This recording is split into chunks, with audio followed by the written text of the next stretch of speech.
good at. Why are you upset by that? Well, It's not a because contest. That's a good solution. No, I know, because it's not the biggest solution from last. I think 3D printing is a superset, right? Because you can 3D print a plane. You can 3D print Who's gonna rocket fly parts. it? You? I'll fly it. Oh man, I would love to see that. Yeah. You ever heard of the Wright brothers? You know, they don't really like cutting in line at the airport. Let me tell you about how tower control works. Yeah, I don't need to because I'm a pilot. You will be arrested. I'll walk right in. 3D printing and then lifting. Lifting at last? No, and then Bill Gates. Bill Gates was. Maybe if Bill Gates put on some mass, Bill he would Gates have scored a little higher. You know, Bill. Why do you guys vote Bill Gates higher? I think it's because people don't like a person representing a solution. There was some blowback about that in the comments. Oh, really? Yeah, because he's not as like you don't have like a loose screw and you're like, hey, hand me a Bill Gates. He's just like a guy who's there developing software. Yeah, but he had some unique ability. Okay, Dick, you don't like guys as solutions. I have a little thing for you. It's been a while since I've heard this rebrand. It's been a while. Yeah. Yeah.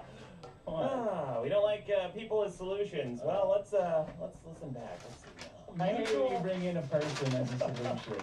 Yeah, you said that Ronald multiple Reagan times. is not my solution. Oh. Yeah. And then you said Ronald Reagan is now my solution. Yeah, but he said I hate it when you bring in people for a solution. That was a joke. That was a joke because you were pulling sandbaggery, as you always do, by having me bring in GPS satellites when you yourself were bringing in satellites. You love this idea of sets and supersets and the solutions. I was just going to episode. say, he's a one-upper. Yeah, it's you're a supersetter. That's a big problem. Every time anybody brings in a solution, you don't do this in the problem episode, which is funny. It's interesting. You bring in a superset of the solution. That's your argument every time. Now, look, Ronald Reagan. By the way, Ronald Reagan. He started some kind of federal organ donation thing. Like he made it legal for you to donate your kidneys, which we spoke about in the last problems episode. But it was How about that? It was all musical instruments to churches, though. What do you mean? It was that kind of organ. Yeah, it was. I'm sure. He got mixed up. And I'm sure there were plenty of organs from people who were dying from AIDS because he didn't think it was a problem and wouldn't fund it and didn't address it. Hey, wear a condom. You motherfucker. Anyway, I also have before we go on, and guys, we're doing the Big Apple contest. The Big Apple eating contest we teased a long time ago. Thank God. It's happening. We can finally determine scientifically whether or not red delicious apples are mealy as fuck. Yeah. Right? Yeah. Great. I bet that they are more delicious than the majority of the apples on the list. So you're shooting for the ultra high bar of 50%. You're shooting for a D minus. You know what? But that's the argument. Like people think it's the worst apple, and they don't split hairs when they say that. They say it's the worst apple. Yeah. Unequivocally. I think they're idiots. Okay. Yeah. You guys. I don't think you it'll guys get in are the idiots. top 50. I don't of all the apples are sampled. It's a bad apple. Yeah.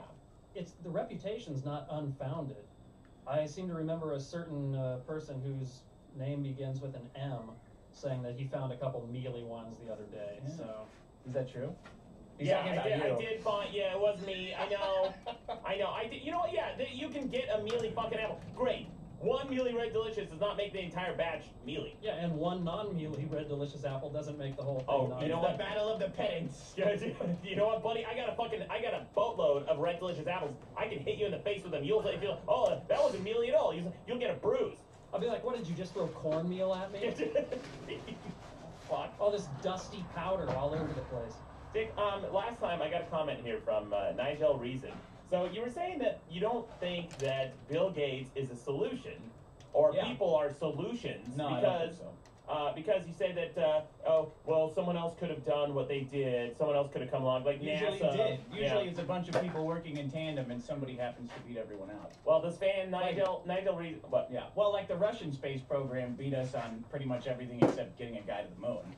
Yeah, right. Like the most important part is. Well, most important. Most important. Okay, then bringing a guy to the moon as a solution, and we'll see what part was most important. Yeah, I'll address that in a second. But a fan, Nigel Reason, he said he linked to this YouTube clip. He said this is Dick's argument in a nutshell. You've never written anything ever. Or I'm planning pick. First of all, that's not Death Claw. Dude, you never even completed one song either. Well, that's not to say I'm not capable. In this case, it is just saying that you're not capable of But I could have written any Jack Clark song. I could have written any of them. But you didn't write it. You didn't. Yeah, No. but I could have. But you didn't. But I could have. That was that from show. Metalocalypse, yeah. That was your argument in a nutshell. You said, oh, they could have. Here's when a person is not a solution, okay? If somebody gets the gold medal in the Olympics. Like Bruce Jenner. Sure. Yeah. Like Bruce Jenner. If you get the gold medal in the Olympics for running the fastest lap or whatever, it's something that everyone is trying to do. And they're all trying to do the exact same, they're all trying to accomplish the exact same goal. Yeah. They're not innovating anything. It's just one person is going to be the fastest no matter what. They're not a solution. The solution is when somebody has some innovation and ingenuity and they bring that to solving a problem. Like Caitlyn Jenner. You think so? What? What do you The mean? sex Oh, change. I don't know. It's just, that's innovative, right? No. No gold medal winner has ever done that before. Well, that's true. Caitlyn But no Jenner's one's a solution. No one's trying. No, but Bill Gates, like, if you create an entire industry, right? That's something that that didn't exist before. Yeah. So he did that. This is like after the fact loss. Like your problem ranked last, so you bring in all these reasons to try to pop it up out of the negatives, right? No, it doesn't matter. The vote's in. We The see the vote's votes. in. Well, the vote's in. You guys are stupid idiots. And go ahead and enjoy. You know what? Why don't you live in a world without Microsoft, without Bill Gates? OS4. That'd be pretty. Remember? Did you ever use that? Did you ever use OS4? You seem like you might have used it. No, I've never used OS4. I think the guy what Linus Torvalds, who came up with Linux, Yeah. probably did more for computers than Bill Gates. I don't know though. Well, possibly, but he didn't create as much of. He didn't stimulate the economy as much. Programming probably would have been better for that instead of Bill Gates. Yeah. Computer. That would have been That would've been much better. Yeah. Okay. All right. I have here. Let's quickly go over the top 10 solutions. All right, because we finished the first season. Here are the top 10 solutions, rounding up the first season. Number 1 was nuclear power. Okay, that's one for me. All right. Okay. Yeah, Next. nuclear power. Then we had kicking ass. Okay, that's Yeah. one for you. Cool. Then we had Which was about video games. what? Kicking ass. Yeah, basically. Oh, it's Remember that one? about my dad. Yeah, but then it was also about how modern day kicking ass Oh, is yeah, a yeah. video game. Yeah. Pretty It cool. was funny. Pretty cool. Pretty cool. Then we had critical thinking. Okay, Yeah. you again. Meat. Oh boy. You again. Oh, Yeah. Shit. Genetic engineering. Me. All right. I'll give you that. You know, that was a good one. Income-based fines. Ridiculous. Yeah, ridiculous. Let me tell you, ridiculous, Okay. asshole. Yesterday, I just saw I was We at a have a mall. lot of Apple testing to get through. Yeah, you know what? Then you blame this on this Mercedes driver who parked in a handicap stall. Just walked right out, no placard or anything, and he looked like a real hot shot. And I looked at the sign. It said $250 minimum fine, and I thought, yeah, $250 means jack shit to him. That's why income-based fines are important. Because he was him. Who was not fucking handicapped. Not with that big swinging dick. He's walking around. Then we had. That was a really weird place to go right there. Yeah. Okay. I didn't. Yeah. There's some kind of penis envy, I think, going on with this. He just assumes he has a huge swinging dick. That's and metaphorical, he's not ass. handicapped. That's metaphorical. He He's was not cutting the handicapped. line. He's just cutting the parking line. Like If if you- the parking lot is a line, he's just cutting the line. I think you would like that. He's Yeah. a quadriplegic, but he has a huge cock. He's fine. He took the last handicapped spot, and he didn't have a handicap placard. He's not handicapped. Oh. Yeah, he's an asshole. He's an asshole. He's a rich asshole. All right. Then we have. which is even worse, I guess. Yeah, somehow. Yeah, because he's. Okay. Well, we won't get What's into next? that. Okay, so we got then euthanasia. That was you two. All right. Yeah, euthanasia. Cool. Refrigeration. Me, yes, good. And then we had. Oh, why is that? Why is that a buzz? Silly. Silly? It should be on the list Are of you solutions. enjoying your cooled kombucha green tea It's over not there? kombucha, dickhead. It's refrigeration is definitely a solution. not Nothing was top 10. euthanized to get you this beverage. That's unfortunate. Then we had then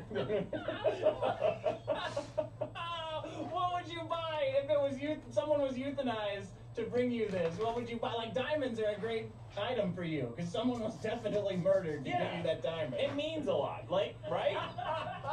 Someone gave their life for this. I appreciate the Hoover Dam more because they're the ghosts of the fallen construction workers. Who made Hoover Dam? Yeah. One of the biggest engineering projects of mankind. Yeah. Right? like 2, 3 guys die during the construction, maybe 20. I don't know. Yeah, you must Falling off You of must it? jack off at the Great Wall. Shut up, John. All right, then we got soap. I'll give you a ding. That's That was me, good. yeah. That Oh, was here good. it is. Here's the time Okay. maker or breaker. Yeah, tie maker or breaker. What is You it? guys. Number 10. Free birth control. Yeah. Oh. Damn it. Oh, I lose. Biggest solution. Biggest solution. Yeah, thanks for voting, guys. Super important. We're conducting this experiment. Thanks for buying, more importantly. I have one voicemail. Since we're going to have this Apple experiment right now, Yeah. correct? I got somebody, an Apple scientist conducted their own Apple Oh, yeah. experiment. Yeah, Okay, well, let's do it. prepare. I want to play this while we prepare. Randy, Bo Bandy, get everything ready over there. Let's be ready to eat these apples. Hello, this is Pump Action Fist at the Maddox Institute of Armchair Psychology. I have devised an experiment to end all experiments. With me, I have Sounds like 2 a apples. I have a Red Delicious and a Gala. In a moment, I will bite into one of each. And based on the noise, I'm sure Maddox will be able to tell you which is the hipster apple and which is the Red Delicious. Alright? Let's hear it. Using Android microphone technology on your phone, I'm about to bite into the first apple. Please take a listen. Good life. Alright? Okay. Allow me a moment to clean my palate All and right. take a bite on the second apple. Very scientific. Second apple coming up.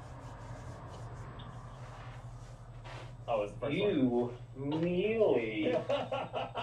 Alright, please take a moment to determine if the first apple is the Red Delicious or the second apple is Definitely the the Red first Delicious. one. I'll give you just a moment to ponder. Garrett. Okay, we got it, dude. We can If you edit guess that this. the second apple was the Red Delicious, you'd be correct. Uh-huh. There you go. This Yeah. has been brought to you by the Maddox Institute of Armchair Psychology. Oh, pretty good. Benny wasn't even Go fuck blindfolded. yourself. All right, let's do it. Yeah, Benny wasn't even blindfolded. We're blindfolding ourselves for this test. So we've got a bunch of apples that Sean picked up on the way over here, so Maddox didn't like secretly stack the deck by getting shitty ones. Eight apples, right, Randy? We got the names of them. We have Gala, we have Rome apples, we have Sean helped pick For them up. anybody Pink who likes Lady. jacking onto apples as much as these two do, here's all the names of the apples. He brought in his beloved Red Delicious, which he's probably injected with Oh, something. you brought in your own? Yeah. He did.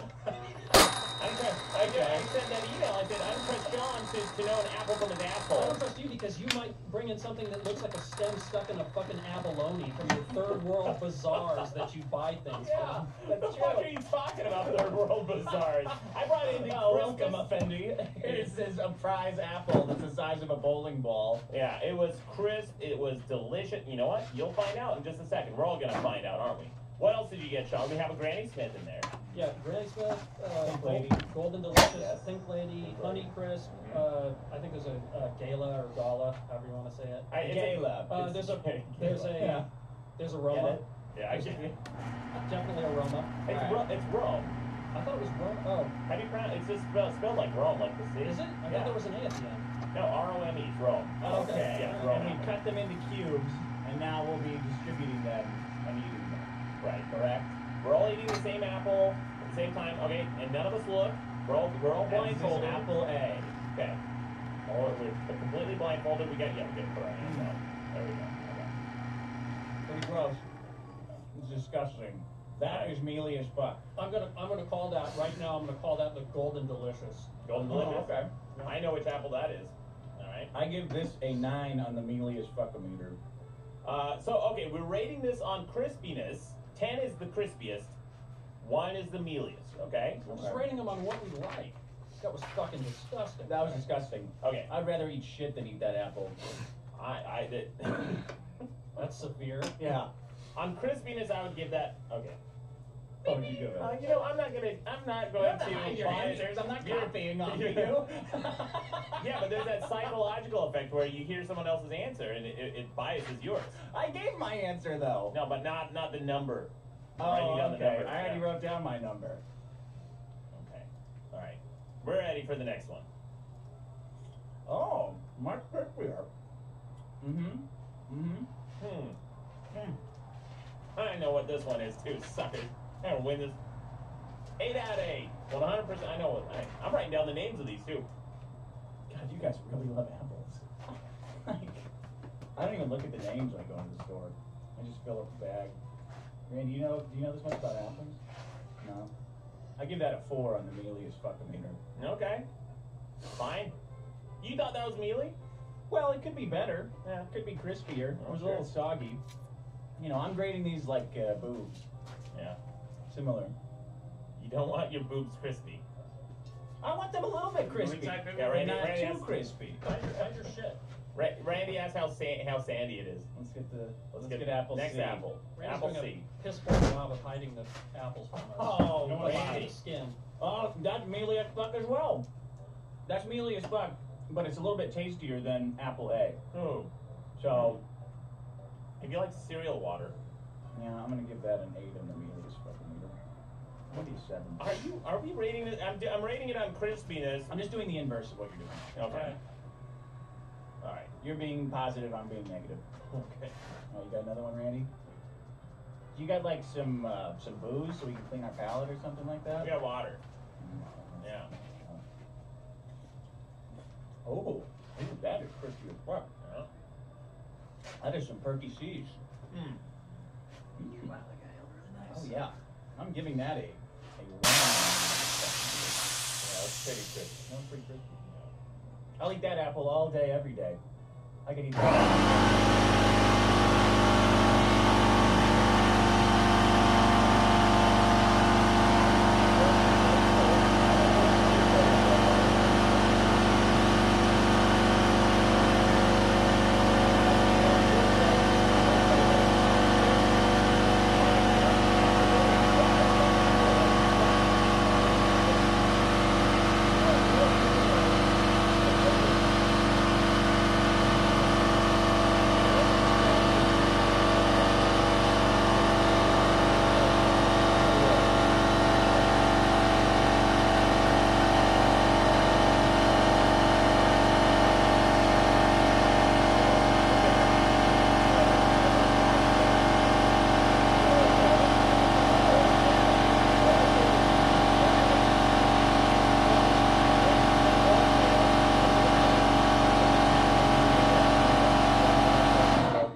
I still would rather eat that than either the first apple or the one we had previously to that. Well, so it's very mealy, but it tastes like a pear. It's not necessarily bad. It's not necessarily good. It's just different, right? Great review. Yeah. Tastes like a pear. Tastes like This a pear. tasted like a I pear. don't know. It's like comparing apples and pears. Literally. Yeah, which one? This one. This one is. Moderately Sure. crispy. Oh. The flavor is good though. Tastes like a sponge soaked in apple juice. That's a delicious apple. I give that a 6 on the mealy as fuck meter. I mean, how many more apples we got left? 10? One more. One more. This is the final. This is the most. Oh, one. One more. We had the pear control. This is the final apple, guys. How does that sound? Does it sound crispy? That's crispy. Huh. Definitely under a 5, but the flavor kind of sucks. Yeah, not crazy about that flavor. All right, my apples are ranked. So we'll decide. We're gonna reveal our answers for which apple was the tastiest, and we'll find out how low Red Delicious ranked. How mealy. Yeah. As fuck. Yeah, they it's not are. really as fuck. All right, Dick, should we get some solutions? Yeah. Here we go. iTunes. Are you sure you're doing the right episode? Uh-huh. That is a solution for you? Yeah. iTunes. iTunes. iTunes. I love it. The flagship of Apple. iTunes. Their iTunes. biggest moneymaker. I smell like The huge backhanded. Yeah, compliment. this has got to be sarcasm. Like iTunes is so bad that it makes you go to another platform. So that's the solution. Yeah. You guys don't knock iTunes. Oh my, what? Did you have a stroke? Did you fall off your bicycle and hit a curve or something? I think iTunes is a great solution. I'll tell you why. Oh, fuck off. This is going to be Listen to so this. sarcastic. Dripping That with was great. It's sarcasm. already sarcastic. This is from a listener, Max Beard, suggested the solution. Oh yeah, here comes him calling him an idiot next. He said, Max Beard, listener, big fan of the show. He said it took him 2 hours to remove one album from the iPod that was given to him to replace it with a remastered version. I think that's great because it teaches us patience, right? And patience is a virtue. What, are you like Jesus all of a sudden? What the hell are you talking about? Mr. Cutting in line and... Steve Jobs is the fucking messiah for Apple zealots. Drives He's the like a Jesus. fucking asshole. Yeah, I drive like driving a samurai. king, like a samurai. A king? Yeah. Yeah, you think everything's yours. Yeah. That's the problem. A king samurai. You know what? People Primus should Nocturne. appreciate. Primus Nocturne. When you're driving, the best thing you can do is get off the road as quickly as possible. That's what I'm doing, buddy. Okay. Listen to this. More iTunes. Back to iTunes, the solution, right? This is insane. Then All right. Then when you're brought to the brink of insanity before you find the podcast category you're searching for in the iTunes store, and you're seconds away from putting your fucking laptop through the wall, you'll appreciate Apple for teaching you restraint. That's a lesson I learned every time I use my fucking iTunes. I learned restraint. Why do you use iTunes? Sometimes I have to see our ranking for the podcast. There's sites that will rank it. I'll send you. There's sites that will collect that information for you. Only ones I found, and I've searched extensively, is top 100. And unless we're in the top 100, then we're not ranked. Okay. Yeah. Plus, iTunes stimulates the economy. That's right. It's the broken window of computing technology. Because you have to buy more RAM when the bloated program launches at 50 megs. And then slowly creeps up to 200 for no fucking reason. Awesome. Can you do it with like a little voice? That takes up 50 megs of RAM on your computing machine. My computer goes on 300 megs of RAM. Look, if you have a netbook with 2 gigs of RAM, that's like 20%, no, 10%. That's 10% of the memory on your computer for one program that plays MP3 files. Yeah. And you know what? Here's the memory Wait, footprint. it sucks though. Then you're saying it sucks. No, it's good because then people have to go out and buy more RAM, which stimulates the economy. Okay. Yeah, iTunes is good. It's good. It's good for the economy. Here's for comparison, Winamp, the old school Winamp program that I still run to this day, 32K. 32 kilobytes of memory. Why are you so proud of still running through? Is that what you play your sound effects out of? No, I don't. Oh, But no. I do play the show intro out of He Winamp. uses janky soundboard .net application to play Yeah, those. how did you know?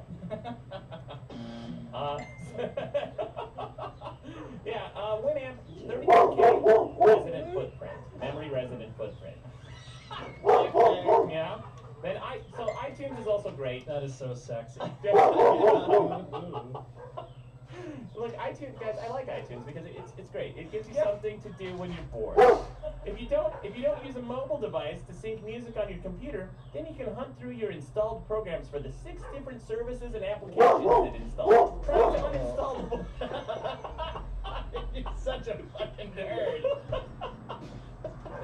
Try to uninstall the bloated mobile device service and uninstall it. That's what, one time I talked about how long it took me to install iTunes Oh, God, on the show, right? And I was like, it took me 2 hours because I found an unpacker. You have to find an executable unpacker to unpack all the different executables within it. And there's 6 different programs it installs. 6 different services and programs. I'm like, I just want to fucking listen to an MP3. Are you kidding me with this shit? And then the iTunes interface itself is basically just the Safari browser. If you copy the link to an iTunes album, it's just a URL, and you plug it into the website, and it's the exact same data. Yeah. XML.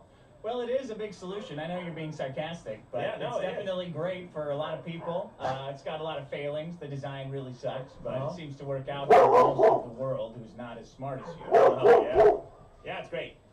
If you don't use Safari, Airport Express, or Apple TV, no problem. iTunes will go ahead and install a program called Bonjour that will take our memory and resources, so when you buy those Apple products, it's ready for you. They'll be ready to go.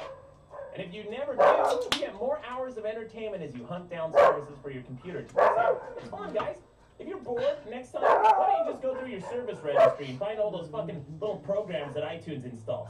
Bonjour 64 and the iTunes Update Manager, which is always constantly fucking polling the server. And then iTunes is also great for keeping the internet safe for kids. Do you see your computer as an extension of your dick? That's a real question. Because you're very defensive of it. You don't like it being molested by companies. Like it's like a car guy or a gun guy seeing that thing as an extension of their manhood. Do you like your dick molested by companies? Say it's good. That's a real question. Is I it? think you do. I've never thought about it that way. I think because you're very proud of your computer when you get a new one. You don't like throwing the old ones away. Like you left that old one sitting in your living room. I was keeping track on the show for like 4 months. Yeah. You left it there. I think you have like an emotional attachment to it. Where the rest of us just throw it away. Have you ever named a computer? Oh, I named all my computers. Okay, there we go. I named my hard drives. Are you kidding me? Mysteries. You named your hard drive. Yeah, my E drive is called Fat Bitch. Because it's a big fat bitch. It's a big fat bitch of a drive. Do you talk to it when No. they're processing data? No. That's not crazy. It's my fat bitch. I'll talk to my guns. Here's why I keep my old computers laying around. Usually because, first of all, they're pretty damn fast. My old computer that I retired finally after 8 years Like a racehorse. Yeah, go ahead. is still faster than new Macs that people are buying today. He's put it out to stud. Yeah. Put it out in the yard. Hey, everybody come check out this computer. It has all the RAMs you need to run 4 instances all the of RAM. applications for Bonjour and iTunes. Get out of here. My old computers are still faster than new computers you can buy today from the Mac store. Okay. Because it's so optimized. I optimize every piece and component in my computer. I like to have efficient computers that run well. So even though my computer today is way faster than my old computer is still very fast, and I still use it for rendering. I create like a little rendering farm. Several times I've been editing, working on a project late at night. It's actually for the bonus show. So I had to edit some footage together and also render the motion graphics for the bonus show. My God. I booted up my old computer, let that start rendering, and it renders a little bit slower than my new computer, but that's fine because at least my processor is free for editing on my main computer. I'm so glad you put that in there. I was really losing track of the story. And then I heard, wait, is someone getting made fun of? Okay, Yeah. I'm listening. Guys, iTunes is really good for keeping the internet safe for children, guys. We need the internet safe for kids. If you want to release a podcast with a no-no word in the title, iTunes will make sure that your podcast will get delisted from their network. You know what I'm talking about, Dick? Oh, yeah. Yeah. We were warned by Rob at Libsyn to take the explicit, take any swear words out of our titles and descriptions. Yeah, because one of our recent episodes had the problems were fuckface Donald Trump Unnecessary. and shitting in the shower. Yeah. Both of those are no-no words. We can't have those on iTunes. We gotta keep iTunes. Fair. It was not shitting in the shower. Oh, what was it? It was having to take a shit after Shitting in the the shower. shower. Shitting in the shower is a solution. Oh, excuse me, all hell. Yeah. It's efficient. Yeah, I agree. So, and iTunes also keeps it safe for kids because there's no adult content in the App Store. Do you have a problem with that? No, it's the kind of censorship that gives parents a peace of mind. I like Do you really? No. Okay, why? Why don't you have a problem with it, Mr. Libertarian? Yes, that's the most libertarian thing possible. Companies self-censoring themselves because they want to appeal to their market. That's it. That's what libertarianism does. You get a nice, comfortable marketplace with no swearing because customers don't want swearing. Oh, I see. So libertarianism leads to more intrusion in your life, right, from companies. Is that what? Use something else. You don't like iTunes? Go use Google Play. Yeah, except iTunes has exclusive publishing rights for a number of different albums and books, and media, and content. Can't listen to your precious music. It's called a monopoly. That's shifting the goalpost. That's called a monopoly. When a company has exclusive rights to publish something, and then their platform is shitty, that's why I had a problem with Facebook, because 50% of all internet traffic is becoming Facebook. Once it hits that tipping point of 50%, well, guess what? Facebook suddenly becomes a monopoly. If Facebook censors something, it's no longer this free and open market because there's no alternative. You can't really, okay, what am I going to use, MySpace? Like, there's nothing out there. Bing? Google Plus? Come on. Just get a life and don't use Facebook. Dick, I hate Facebook, and I would kill my account in a heartbeat, but it is so ubiquitous that we cannot survive today as content creators and media creators without Facebook. It's one of the number one ways people find content online, and I hate it. I hate it for that reason. I hate it for many reasons, but I hate that reason about it. But you love iTunes because... Because it's great. You can spend time reading a book with your child or chatting with your loved ones while you wait for the 18 updates iTunes typically rolls out in 1 year for that fucking shitty application. That'd be secure, man. Yeah, it's real secure. There's this article on QZ.com says, I hate iTunes, and I think Apple does too. And this was written by someone who's a huge Apple acolyte. He loves Apple. And he said that a long time ago, his college roommate was having trouble with his Windows PC. He's like, dude, you gotta switch. You gotta make the switch, man. Everything just works on an Apple. So his buddy switched over to Apple. And he said that after years of his friend calling him up, asking him how to fix problems with his Mac, finally, he threw in the towel when his friend called him up. He goes, it's too hard to transfer music to my iPod on iTunes. And he goes, yeah, I agree. It's a piece of shit. And then he wrote this huge article about how awful iTunes is, which, I mean, that's his opinion. I think it's great because, again, it gives you time. It gives you time to spend with your loved ones. I like it. Yeah, all right. I think you should have brought this in as a problem. No, what? Because it's a very problematic piece of software. Hey, you know what, man? It's not perfect. It's not. I could bring iTunes in as a problem too. We're not talking about the problems with iTunes today. We're just talking about how iTunes as a solution teaches you patience, teaches you restraint, gives you time to do things, gives you things to do. It's fun to uninstall program. I love it. I love it. It's fun. Are you done? So every one of your points is just how much time it wastes. It's Yeah. like you can spend time doing this, you can spend time doing this. Well, that's a very negative way of looking at it, Sean. I think it's a pause. I'm spinning a positive view on this. I think it's great. Look forward to episode 82 when he brings this in as a problem. Yeah. What are you gonna bring in as a problem? Like vaccines? You know, you could look, man. There's positives and negatives to be argued on just about anything. Just about anything. Just because something is a problem or a solution doesn't mean it doesn't have any drawbacks. Okay, well are you done? I'm done. I've got a solution that has no drawbacks. Oh yeah? Let's hear this. Fire. Fire! Has anything bad ever happened because of fire? Did I bring in forest fires? Yeah, I brought in like wildfires. People cause forest fires. Don't cause forest fires. People cause fire. Forest fires. Lightning. What's the one thing that makes us different from animals? The one thing. The one thing. Computers. Okay, the two things that make us different from animals. We drink milk from another animal. Clothes. No, that milk. Don't animals feed other animals milk? Of course. Like in the zoo, isn't there always some dumb lion that takes in a squirrel? They and there's- can, but no. A squirrel sucking on that big old lion teeth. Yeah, having sex facing each other. I guess that's okay. What's the four things? What's the fourth thing that makes us different than animals? We go to the moon. Okay, five things. You know what we need to get to the moon? A shitload of fire. True or false? Okay. True or false? Without fire, there would be no NASA.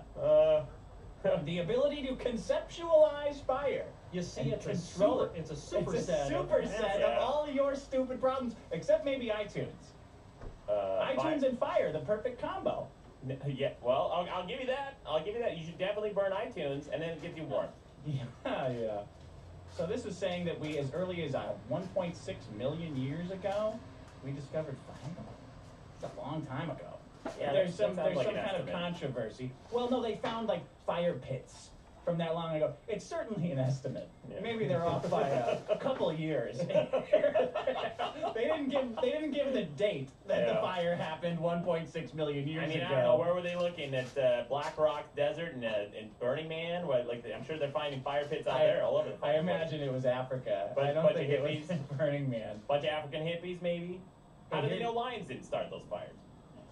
Oh, that's a good point. Yeah. I don't know. Lions might have started fires, become an advanced civilization, then decided, you know what, this is too dangerous. Let's rein it in. You're not far off. It turns out that monkeys have some kind of cognitive ability to conceptualize of the ideas of fire, and they prefer cooked meat. Huh. How about that? Yeah. How about, why don't you shove that in your pipe and smoke it, all these raw diet idiots? Oh, they raw meat though. They don't eat raw meat. Do No, they don't. They eat sushi and carpaccio. Yeah. Okay, but not. I remember raw meat. you brought in that the human brain developed more quickly when we started eating meat. Yeah. Yes, fire was a big another part of that. superset. Another superset. Sean. It also shrunk our mouth holes. So maybe in my case it went a little too far, but it shrunk our mouth holes and our teeth and our intestines. No, So without you're fire, serious about that? Yes. No, I knew it was true. I thought you were So fucking around. without fire, all people would look like giant, like Venus flytrap mouths, and we'd have like 6 miles of intestines sloshing around to digest all the food. It would looked like look disgusting. You look like Steven Tyler. Yes. Everyone would be fat with organs and would have Steven Tyler's mouth. Yeah, oh my gosh, it's good. That makes me blush. Hey, look what else you can do. Cook plants and animals. What? Clear forests for planting your shit and hunting. Yeah. Fuck forests, Yeah. right? Well, I'll agree with that. Biggest weapon against Mother Nature, fire. Agent Orange. Yes. Also requires fire to work. You can heat treat your stone for making stone tools. You can make glue with fire. That's more hunting. You can't kick ass without something to stab someone with. Yeah. Line cutting is a problem. Give them a shank Yeah. with a tool that you made with a fire. Well, you're bringing that into the airport, and the TSA is going to confiscate it. That's your problem, Dick. It's a cultural spear. No, It's part of my cultural heritage. Oh, they'll allow that. Yeah, you can bring on any cultural weapons. It's totally fine. Yeah, man. You tie a little Native American ribbon on your pistol, your shotgun, your musket, anything. Yeah, Yeah. no, it's cultural. Yeah, bring it It's on. cultural. It keeps predators away, right? Fire, Yeah. a bunch of mountain. They don't understand. Yeah. They don't understand what this fire is. They don't like it. Yeah. You know, mountain lions, mosquitoes. Easily the biggest problem in the universe. Mosquitoes. Not We even haven't brought close. them in. We haven't brought them in. Not even close. The worst problem. Would you rather have a mosquito scare or an AIDS scare? AIDS. Definitely mosquitoes. No. Mosquitoes can turn into an AIDS scare. No. Can't they? What if they're sucking AIDS blood and then they hit That you? doesn't happen. What do you mean it doesn't happen? You cannot get. There's never been an instance of AIDS being transferred to someone through a mosquito bite. How would you know? Because scientists know. Like this has been this was a fear of during the AIDS epidemic in the 80s, where people were really afraid of mosquitoes and they thought we might all have to stay indoors, et cetera, et cetera. They found that the AIDS virus, I think the AIDS virus doesn't live long enough inside the mosquito for it to transfer to a human. AIDS actually outside of the human body doesn't live very long. It's like under like 15, 20 minutes, something like that. Maybe they're evolving. The mosquitoes. Well, okay, I guess. They're blowing up mosquitoes when Dick brings it in. Burning witches? You can't burn a witch That's true. without 26% of Americans believe in witches. Remember, we covered this. You can't burn witches without a fire. Yeah. Burning effigies, the best way to make your point. Yeah, yeah. It is a good argument. Uh-huh. I'll see that argument. I'll see that rhetorical debate, and then I'll raise you this burned effigy. Yeah, what are they going to do? Yeah. Burn 2 effigies? I already burned 1. Yeah. No, Yeah. I win. You can burn a warehouse full of effigies. How about that? Then you Nope. win for sure. Same statement. I win. I did it first. Looks Uh, desperate. Looks desperate with the whole warehouse. One of my favorite things on the internet, and this has to do with fire, is there are these videos of people who are protesting America in different countries, mostly the Middle East, and they're trying to burn the American flag, and every now and then it falls on them, and they'll catch themselves on fire. Yeah. It's the funniest fucking thing. That's God. That's great. what God's doing. You try to burn our fucking flag, God will rain down upon you, blaming America. Yeah. Did I say this one? Sterilizing tools, sterilizing medical tools. They don't use fire to sterilize medical They tools. did at one point. Yeah. Back when the mortality rate was sky high. Hey, what percentage of energy is made with fire? Coal, 39%. Natural gas, 27%. That's like 2/3 of the energy on Earth comes from fire. Well, that's pretty good. Comes from fire. Yeah. That's huge. Yeah. How much energy comes from Bill Gates? Probably very little. Probably very little. He's decomposing, I suppose. Oh wait, he's still alive. He's isn't he? still alive, yeah. So he's sucking energy down. He's You're costing us sucking energy. down, dickhead. You're probably sucking in more energy than Bill Gates. God, I would hope so. You are. That would be. Do you think so? Really? He's Absolutely. got yachts and houses. Well, you've I'm got more one guy muscle in an mass. apartment. You got to eat more to keep that muscle mass on. That's true. Yeah. That's true. Yeah. I don't know how you fit it all in that tiny little mouth of yours. I shove it up my ass at the same time. Okay, Stop that's eating smart. from both ends. That solves your problem of shitting after you shower. Stop doing that, man. He's 1.2 shoving hot dogs up his ass. No, I don't shove dick-shaped things up my ass. That's Really? gay. No bananas and Only, hides and I can figure no hot exclusively dogs. popsicles. No, too gay. Only non-dick-shaped things. Cheeseburgers. I'll Go-gurts. shove a cheeseburger up my ass. Pretzels. I'll shove a pretzel up my ass. Churros? No. Fuck no. Chorizo, maybe? What, like A big tube ground of it? up? Yeah, Like right. the actual sausage or chopped up? I'll chop no, it up just to the- shove it up my ass. Okay, I won't maybe shove chopped the up. Okay, that's fine. That makes sense. Okay. Signaling, like Lord of the Rings style, right? What it- With fire, with smoke signals. Oh, yeah. That's cool. Before you go on the energy argument, you can make the argument that 100% of our energy comes from fire because anything solar, the sun is a big fireball. Whoa, I didn't even think of that. 100% of our You know, Not wind though. I guess he's Not wind. supersetting. Yeah, he's supersetting. You're trying Well, to bring the wind- in. Don't bring in the sun. The sun is basically like bringing in a person. The wind, all the weather effects on Earth happen because we revolve around the sun, and it creates our weather pattern. So yeah, I would say 100% of our energy comes from fire. The weather was invented by the Chinese to Yeah. get an edge in our manufacturing industry. Everyone knows that. You can't make liquor and beer without fire, can you? No. Smoking? Yes, wait, hold on. Yeah, you can. Well, if you're taking the sun out of the equation, when apples or grapes ferment, you don't need fire for that. They just sit there. Grape wine, you don't need fire. Yeah. I don't think. But you can't make liquor without fire. You got to cook that mash, Well, baby. that's distilled. Yeah. Yeah. Wait, what are you saying? No. You need fire for that. Yeah. You don't need fire for anything fermented. You can. Then there are a lot What of are you fermented making, alcohol. Pruno? You don't need fire for prison wine. Yeah. But Yeah. stuff you want Yeah. to drink, you need fire for. Prisoners don't appreciate fire as much as other people. That's all I'm saying. Yeah. Cigarettes? Can't smoke a cigarette without fire. That's Cigarettes true. are cool as fuck. Well, Smoking weed? I can't argue with that. Getting They're rid of bees? How are you going to get rid of bees without smoke? Good luck. Yeah, you don't need to get rid of bees. You just toughen up. You get a tougher skin like me. I have a huge fucking bee nest outside my place. It's fucking Still. huge. Yeah. It scares women and children and the postman. Every day they're afraid to stand around my stoop. I love it. It's great. It scares away homeless people. I love it. Steam for bending wood and arrows. Oh. Here's the greatest part about fire. Yeah. It's the great equalizer. You ever tried to start a fire in front of a chick?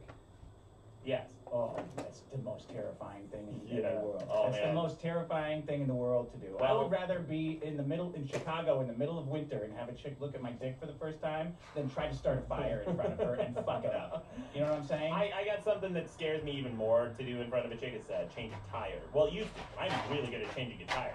But that changed. That went from two extremes really fast. Yeah, I mean, starting a fire in front of a chick and not being able to is really, really embarrassing. And How about- very embarrassing. How about getting your chain back on the sprocket? What does that mean? Shut up, Sean. It's riding a bike. It's a bike reference. Yeah. Great. No, Thanks, it's not Randy. a problem. Have you had to change a tire in front of a chick before and it didn't work out well? Well, one of my first dates. So I'm really good at changing my tire. In fact, we should have a tire off. I could change a tire faster than you, buddy, guaranteed. Probably. Mine have wheel locks on them. So I dated this girl a long time ago who had this jealous ex who A bag of mulch. She was a bag of sand and he was a bag of mulch. They were star-crossed lovers. Yeah, real funny.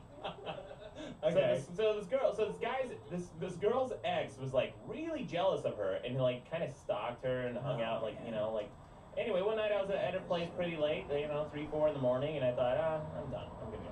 Mhm. So I get out and I start driving my car and I hear this thud, thud, thud, thud, thud noise, right? And I get out and I look at my tire, this giant, jagged piece of metal jammed like right in the middle of my tire. Okay. I thought, okay, and then because right at where I thought nothing of it. I thought, oh, maybe I ran something over it. Except how would I have not heard it when I pulled in? Because I didn't. And it's just when I pulled out, right? Yeah. Then I get home and she says, oh, hey, my ex came over and we had this talk. He said he had this dream about me, blah blah blah. I'm like, oh, well, that's weird because I got a flat tire. Yeah, that is weird. Yeah, real suspicious, Big coincidence. right? Big coincidence. Yeah. So I pull into the 7-Eleven to change my tire. And this guy sees me on the way in. He goes, hey, man, you need a hand? I'm like, no, I got it.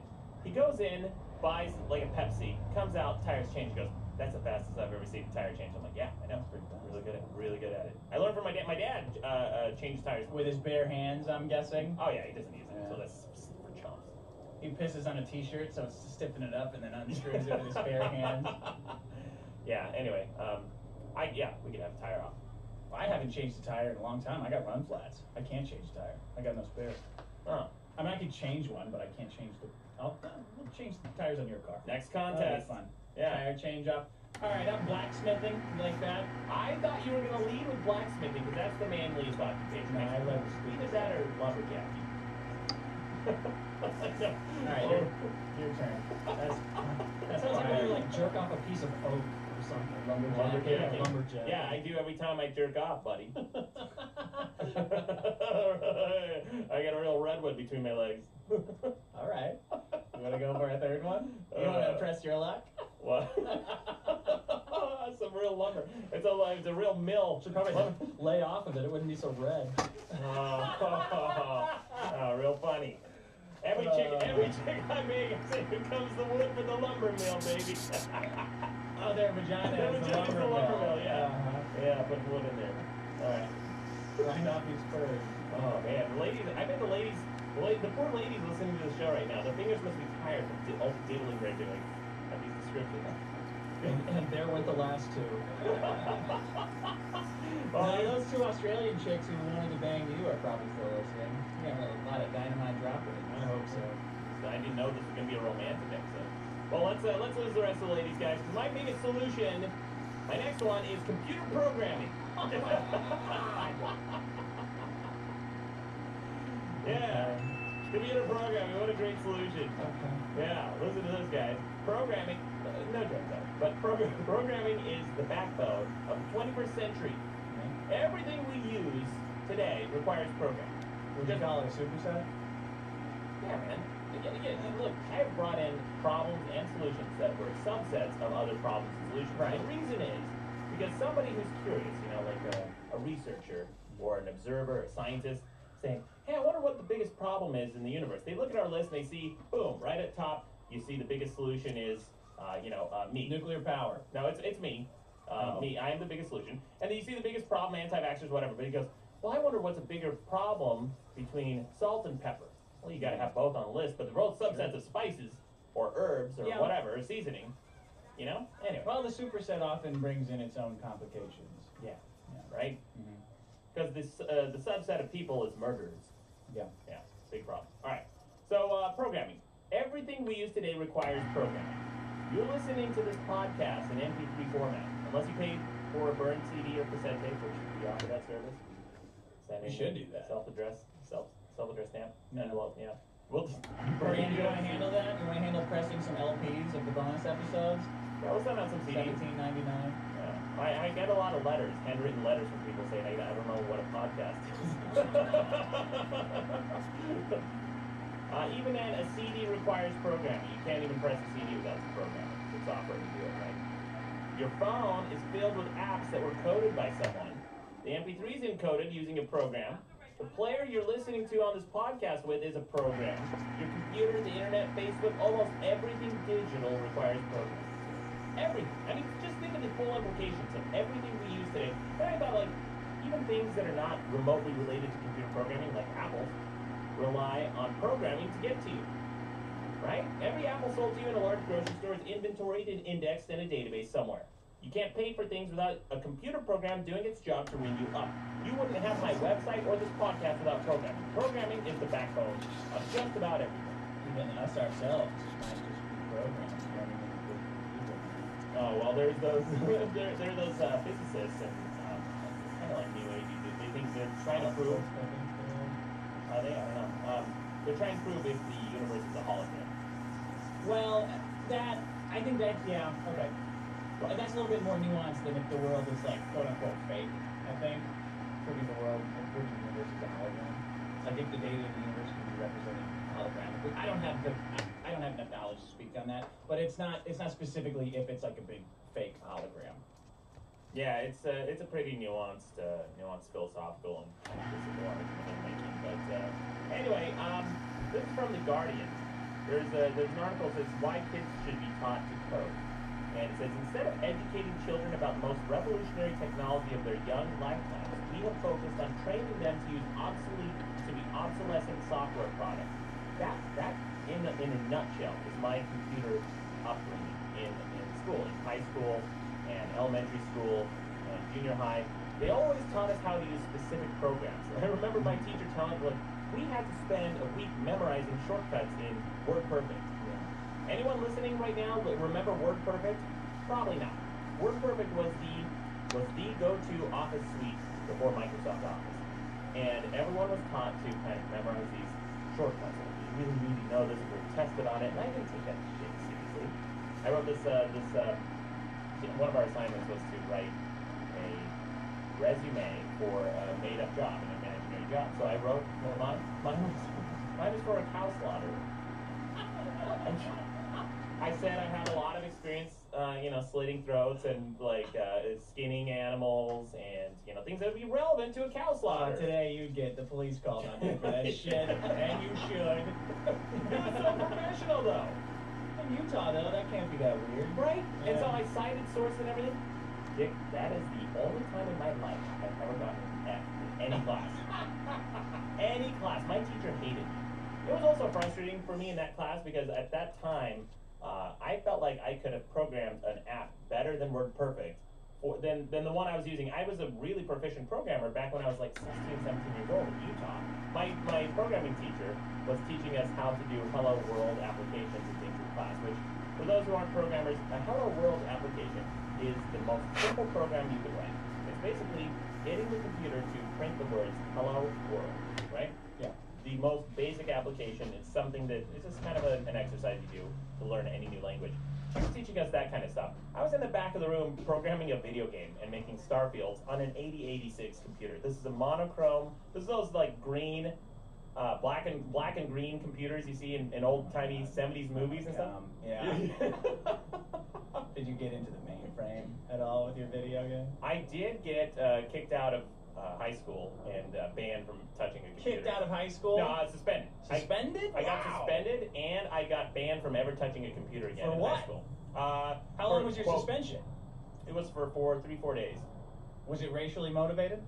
But it may have been. Oh, good. All right. Always asking the tough questions. Yeah, I don't remember. What happened? What Have I happened? ever talked about my hacking thing on this? I No. don't think- No. So I was so bored in this class. I had like an A because I turned in all my assignments immediately. Like within the hour that she assigned them, I would be done with it.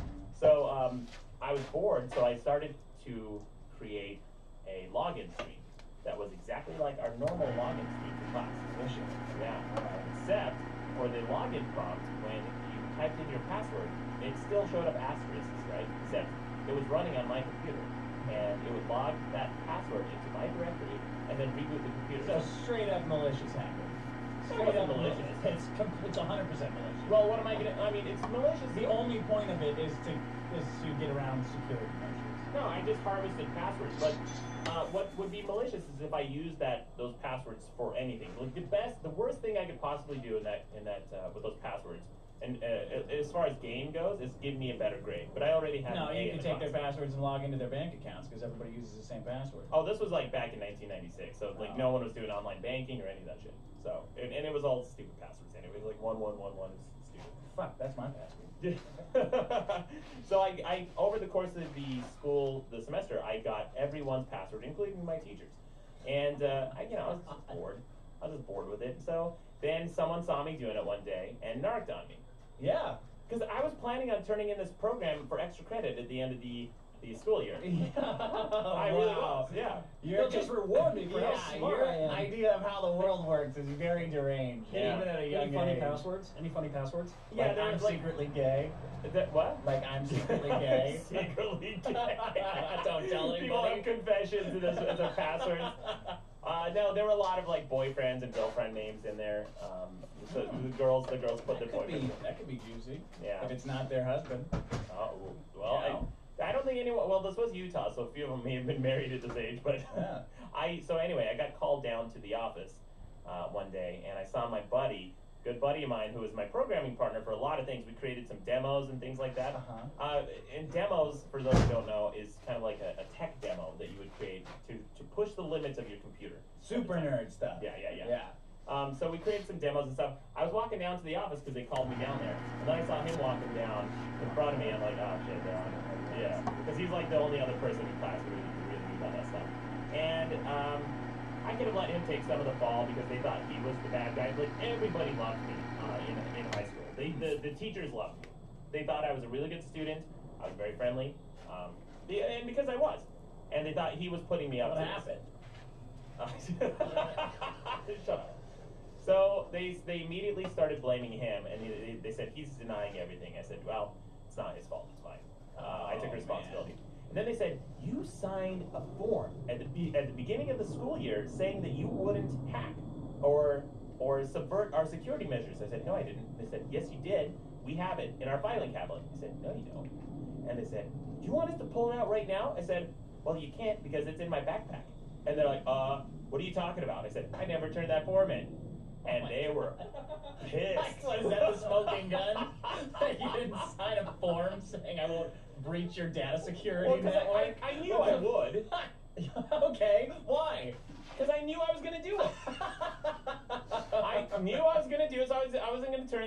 Did they really need that to get you in trouble? No, of course Well, not. apparently not, Sean, because then they gave me the ban hammer.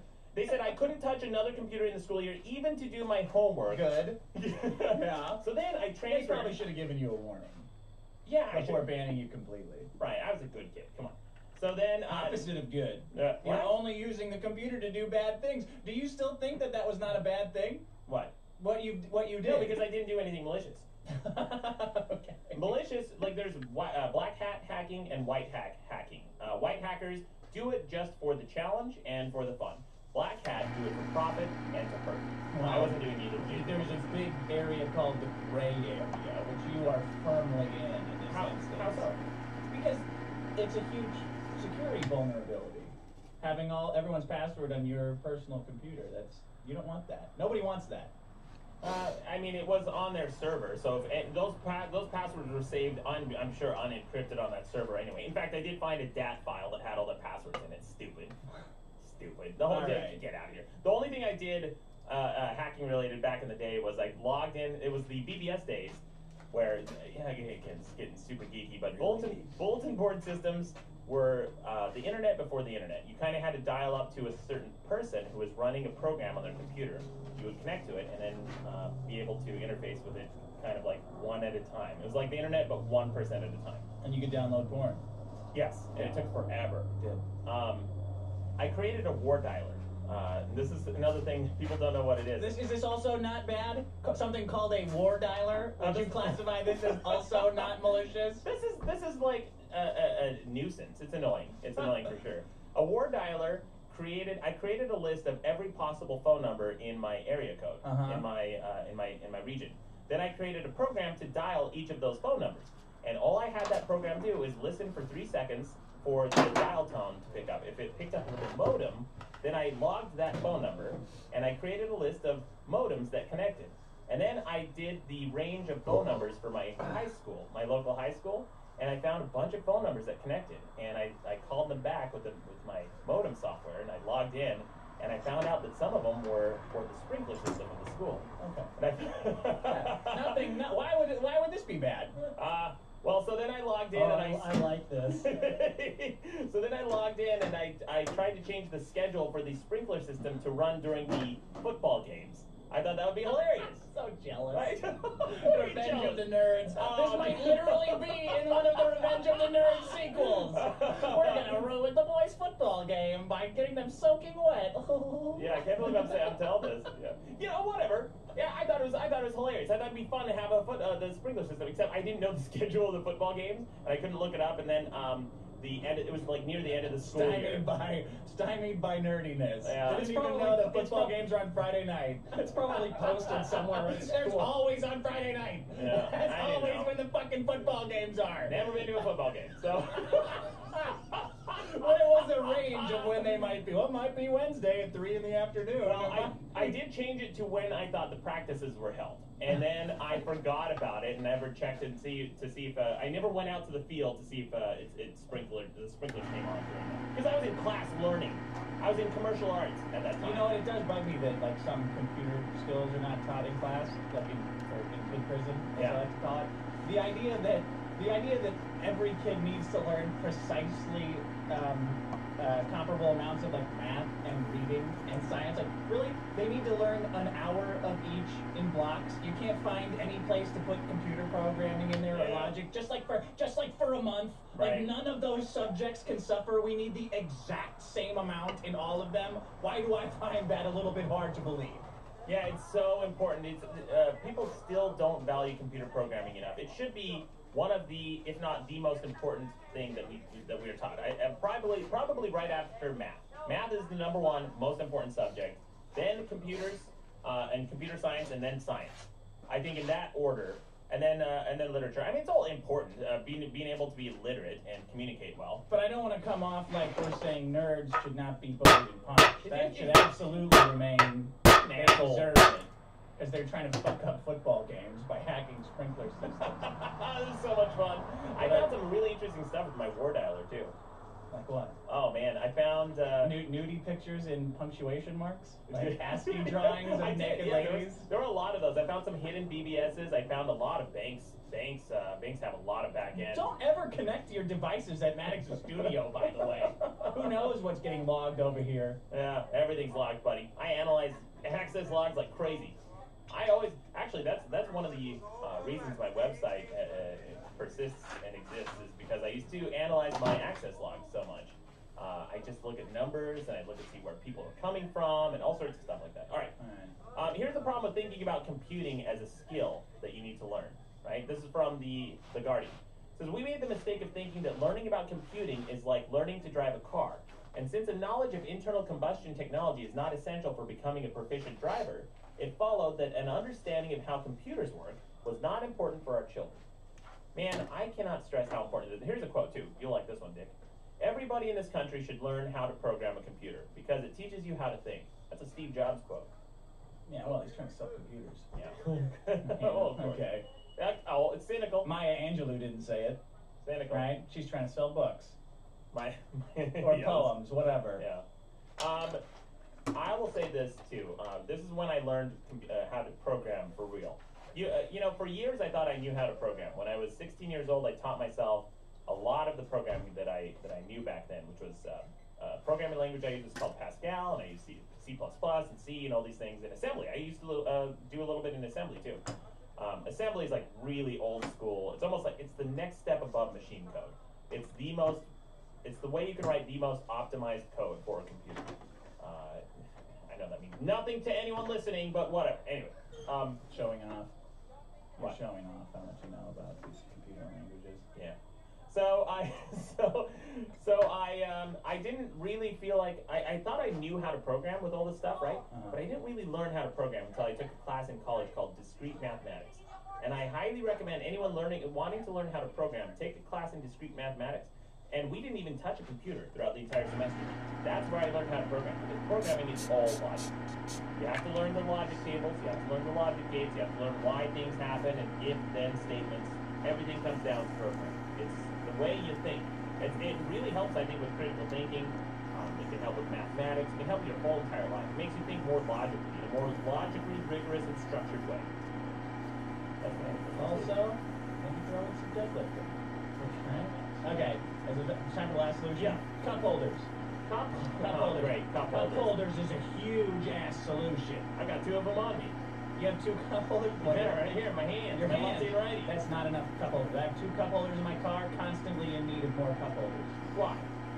Because I've got more beverages. Look, we've got to stay hydrated as a society. I don't know if you're aware of how hydrated you need to be at all times, but you need to be very hydrated. Oh, okay. Yeah. It's a solution with no negatives. Nuclear power, meltdowns, satellites. The government could be taking pictures of you, sending you thoughts. Right? Flight. Terrorists could fly your planes into buildings. Yeah. Huge drawback. Cup holders.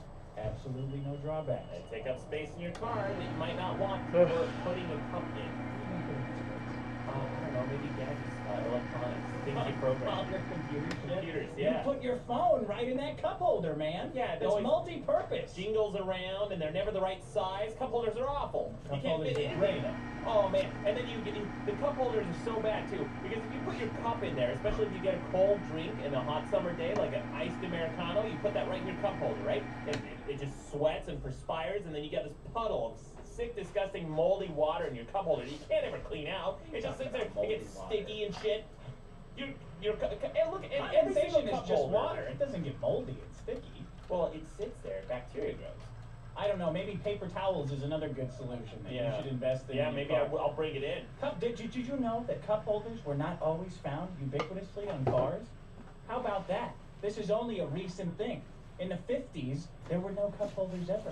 You had to buy it like a bar in a kitchenette and fasten it to your car.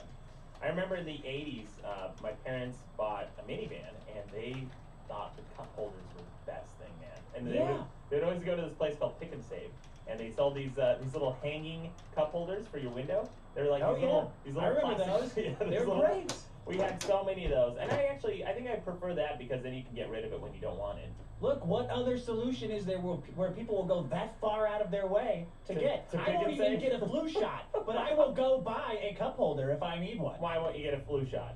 You know, I'm not gonna get sick. Libertarian.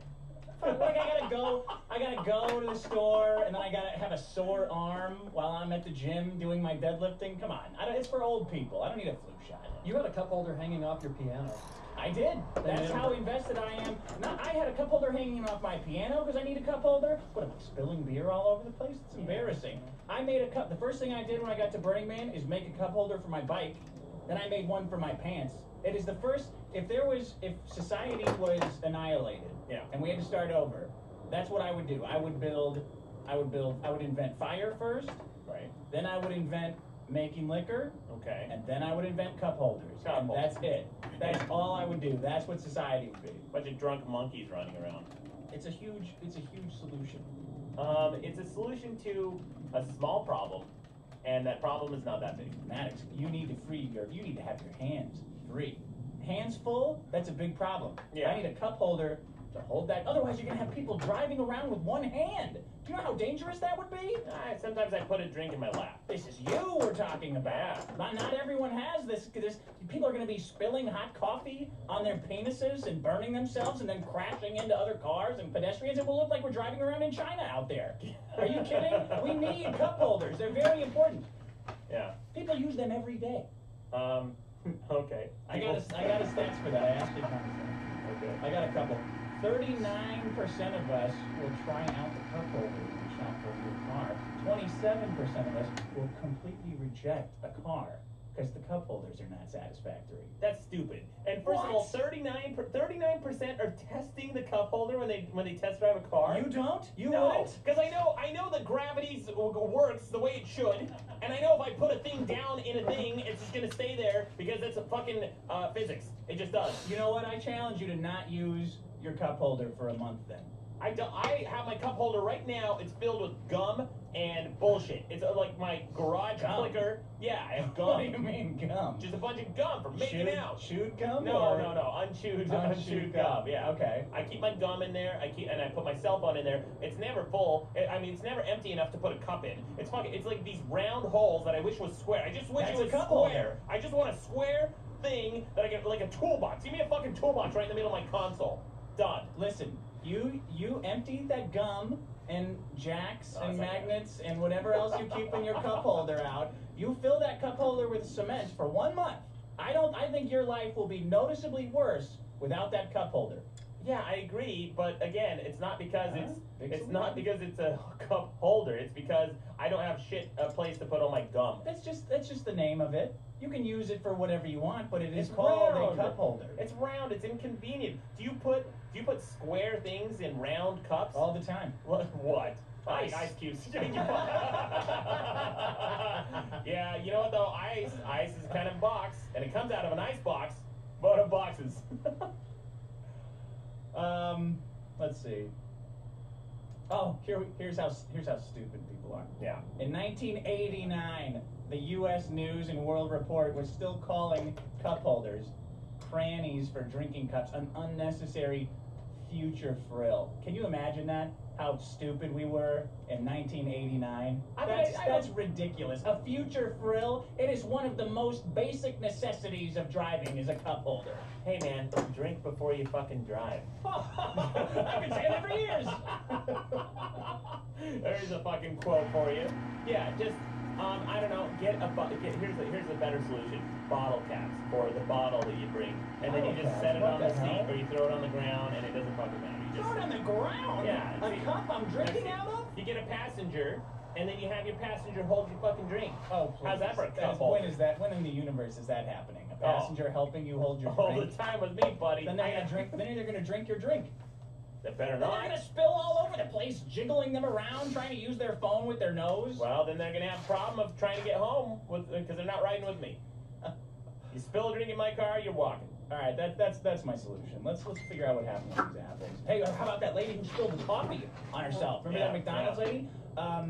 Because that model of car, the Probe, yeah, didn't have a cup holder. Oh, really? How about that? You want third-degree burns all over your lap? I don't, but I'm also not an idiot. I cannot like spill a drink on myself. It's hot coffee. Filled to the brim. What are you gonna sit there in the drive-thru, make the line back up because you're sipping it out of it? Drive with one hand, mowing over flowers and trees.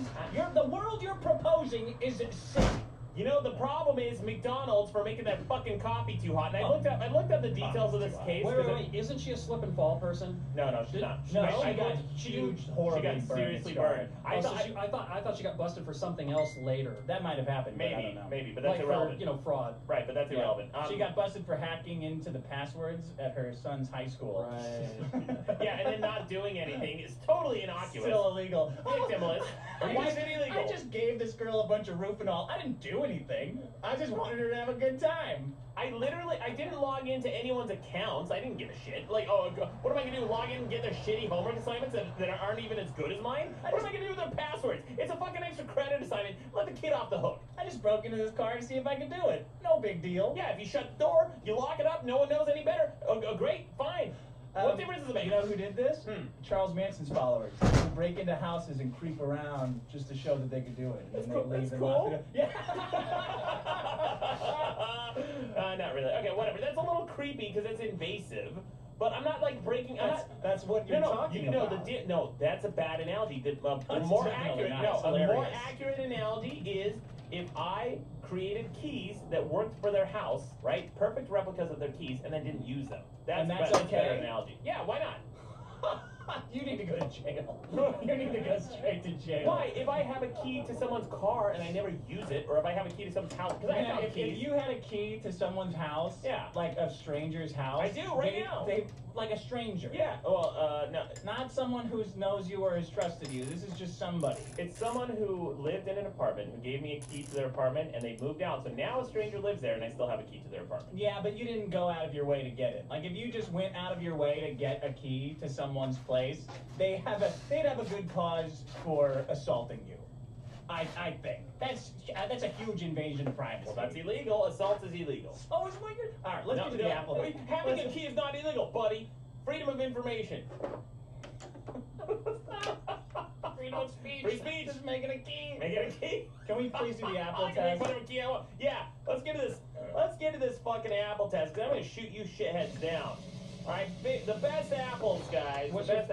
Everybody rank your apples and then say what's your favorite. My order, I'm gonna rank the top 50%. Mine was D, H, B. Wait. Oh, you have an H? Oh, I And it didn't looks like count the pear. G. Oh, you didn't count the pear? The pair was F.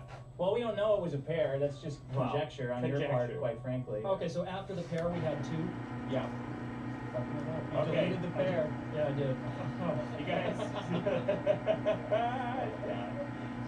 Okay, you guys. You want to hear my favorite? What was your favorite apple, Tim? D. D was Dick's favorite apple. I'm gonna guess that was the Fuji. Randy? Wait, what was your Sean? I had 2. Okay, You had two? Well, you couldn't yeah, pick I mean- between two? No, because they're different. I think one was the Honeycrisp and one was the Granny Smith. Well, which I'm not one? guessing Which one? apples, though. Yeah. Well, D. Okay, you like D as You well? like D? And then Probably I influenced by me. Probably copied my answer. That's No, why I it's said yeah, you shouldn't say. No. Did you hack Dick's cell phone, Dick's computer? Did you read my mind in the big hologram that we're living You can in? look at Make my sheet. Make a So then, password that you didn't use and Okay. get banned. if the pear was F, then the next one was G. That was my other favorite. Okay. G, okay. H was the last, right? Okay, so you and I both had D, H, and G in the top 4. Well, that was my top 3. I know, but there was my top 4 because I threw a B in there. Oh, okay. Okay. And what were yours yeah. again? D, H, B, G, and C, but C was not great. Okay, C would be considered mealy as fuck. D, H, B, G, and C in that order, right? Yeah, what were yours? Okay, my top 3 was G. G was my favorite, Okay. and I know that's not the Red Delicious. I don't even know what apple that is. The G was the best. G, and then E, and then A. Okay, I gave E and A huge mealy as fucking meters. Yeah. Sean, Yeah. what did you do with E and A? E and A, disgusting. Mealy Well, as then, fuck. okay, A was truly disgusting. Truly mealy as fuck. Yeah, it was somewhat mealy. It had I wrote weird dirt undertones. Yes. Yes. Yeah, maybe that was your fingernails you were slobbering on. I don't have fingernails. Ew. I've evolved to not need them anymore. Yeah. Okay. Randy, what are the results? Wait. Before Randy, I want to see if I got these apples right? Okay, let's go through one by one. Right. Number one, A, well, I thought was the Rome apple, right? A was the Rome apple. No shit. Why don't we do the That's names terrible. of the apples afterwards? Let's just see which one was the Red Delicious, right? And then you can go through the names. Okay, yeah. Yeah, because the Red Delicious is the one in question. That's what the contest is about. Okay, Red Delicious was the one in question. It was E, right? Right. Randy? Was it E? Was the Red Delicious? Yeah. E was the Red Delicious. All right. So both, Sean, what did you say about E? What did you rate that? That was my second to last. Yeah, mine was third to last, counting the pear. I considered it highly mealy as fuck. I had an 8 on the mealy as fuck meter. And you had that on your top 3. Yeah. It was a good apple. Not my favorite, but it was a good apple. But your second favorite. Yeah, it's my second favorite, yeah. So you've seen both of us independently consider that apple mealy as fuck. It's not mealy. Well, but we both considered it mealy as You're fuck. full of shit. How are we full of shit? Because you guys knew, and How you're did just, we know? you're fucking, there's some fuckery going on here. I didn't know. I didn't know. I would have ranked it. If I'd have known, I would have put it above the pear. Fuck that, put it on. So you know what's interesting though, guys? My favorite apple, outside of this contest, is the Rome apple, and everybody thought that was the worst apple. Yeah, Wait a minute. Your favorite apple was which one? A. Oh no, my favorite on this out of this contest was G by far. No, G, bro. G was the pink lady. That's gonna be your Was that the nickname. pink? Was that the pink lady? Yeah. That was the most tasty apple I think of this entire batch. The pink lady was the most delicious, and it was also very crisp. That's a really good apple, and I'm put that as surprised. fourth. Yeah, I'm surprised at how good that apple was because it's also G was good. yeah, G was really good. The pink lady I think is the winner of this contest. But Guys, go to pinklady.com. Enter promo code Vegas. You get free stickers on your order of Pink Lady apples. What's up? Where was the Granny Smith? Granny Smith. Okay, yeah. You just okay. put it in. Okay, here. we got the Oh pear. my god, instead. yeah, you could tell, you could spot a Granny Smith. You could smell a Granny Smith. Really That's hard. worth it. Okay, you didn't put it. That makes sense. Apple A. Maddox, what do you think it was? That was the Rome apple. Okay. Sean, did you also guess the names of the apples for some weird reason? No, just a couple of them. I thought that was going to be the Golden Delicious. Okay, it was the Rome. Okay, It was the Rome apple. Now the thing that so the thing about a Rome apple is it's a very dry apple, and it has that quality. It's almost like a graininess to it. Yes, and that's what the term mealy means. It means like meal. Like meal, no, grainy. Okay, Grain. okay. That's So fine. Cornmeal, graham meal. but a mealy red Bunch of delicious. dirt. But a really red delicious is kind of like soggy and mealy, and I don't like that. I like this dryness to it. I really like a Rome apple. I think you just like rice. Like you like the texture of rice in your mouth, no matter what it is, the fruit or. Number 2, the B. Okay, B B. was I thought B was Fuji, right? Sean. I didn't. Okay. guess that Yes. one. Yes. Correct. There were a lot of them that Fuji. I didn't know. Yeah, Fuji. Well, B was I didn't know. Well, when I picked them out, I was like, I'm going to get a bunch of them that look similar, but they're all different, and they all tasted different, even though they look similar on the outside. Okay. C. What do you think C was? C Maddox? was the golden Sean? delicious. What did you think about that one? I didn't. You didn't? That was my second Or to the least gala. favorite. It's No, either you gotta pick one. You can't be doing both. This is a game show. Golden Bring Del- up there. Hey, Alex, I buzz in. Maybe it's Montesquieu. Maybe it's Voltaire. I don't know. What do you think? I say correct. 60% golden delicious, 40% gala. I think it's Okay, golden. you're wrong then. What it's is it? Gala. It's gala, yeah. Gala. Sorry. Gala, yeah. Gala. Oh, that's close. All right. about D. D? D was. Oh, I also thought D was Fuji. That might be Honeycrisp then. What was Well, D? you gotta give me a percentage. Well, okay, then it's not Fuji because I already guessed that one. Then I it's think gotta D's Honeycrisp. be Honeycrisp. Yeah. Okay, Sean wins. He got first. Oh, great. Okay. Bullshit ass. E. Who's E. reading this? Randy has horse shit written on her E. Fucking asshole. Shithead asshole. That's not this is not a blind test. Okay, it has to be a double blind test, Randy. You can't write down horse. Did you write down horse shit on that? No, of course not. What did you write down? Down Red Delicious. Yeah. Or R Delicious. Does the R stand for really gross? Delicious? Okay. No. Everyone got the pair. Was this test a success? I think Did eight. we determine- No, because What was it? What was if he it? had won, it would have been. What is it a success scientifically? No, it wasn't. Not even scientifically. Why? This entire test is fucking bunk. No. Bogus test. Now you know how we felt. That's the last season. Hey, yo, Randy, what kind of fucking slapstick test? No controls except for the pair. Are you kidding me? Hey, Randy, you did a great job. What was H? H was golden delicious. Oh, H was well good. See, H and Better than I thought. yeah, it tasted like the Ow. Honeycrisp. Don't do that. I didn't get that. I rated it way lower. Yeah. I rated it a 5. Guys, my first favorite, again, was the Pink Lady. I'm surprised how good it was. And then the Red Delicious was my number 2. And then my number 3 was the Rome Apple. I like Rome apples. Most people don't, and I understand that. And you know what? It's not necessarily a bad thing for something to be mealy. But Red Delicious is not fucking mealy. Dude, it got high on my mealy fucking meter. Get a fucking Red Delicious right now. It has Throw the them all crispest. away. It has the crispest crunch of any of these apples, except maybe the Honey Crisp. The Honey Crisp is a really crisp apple. Whatever. All right, my favorite was who cares? What was your favorite? Honey Crisp, Golden Delicious, and Fuji. I guess that's what I'm buying from now on. Great. Go ahead and buy your floral bullshit Fuji apples. Fuji apples are so fucking floral. You might as well be eating drink a bottle of perfume. Call it a day. That shit apple. And the Pink Lady. Speaking of perfume, the Pink Lady was your favorite. I always like switch up to Pink Lady. I like Pink Ladies. Okay, that's it. My solutions are fire and cup holders. And my solutions are computer programming and iTunes. Love iTunes. Go vote that, what, up? Yeah, vote up iTunes. Vote up iTunes. It's just a big solution time. You want to know why I didn't call back last week? It was because I was paratrooping into all the chicks' houses that you're going to have sex with in the future and fuck them first. Yeah, it doesn't feel so good, does it? No. Who is that? Is that Weird Matthew McConaughey?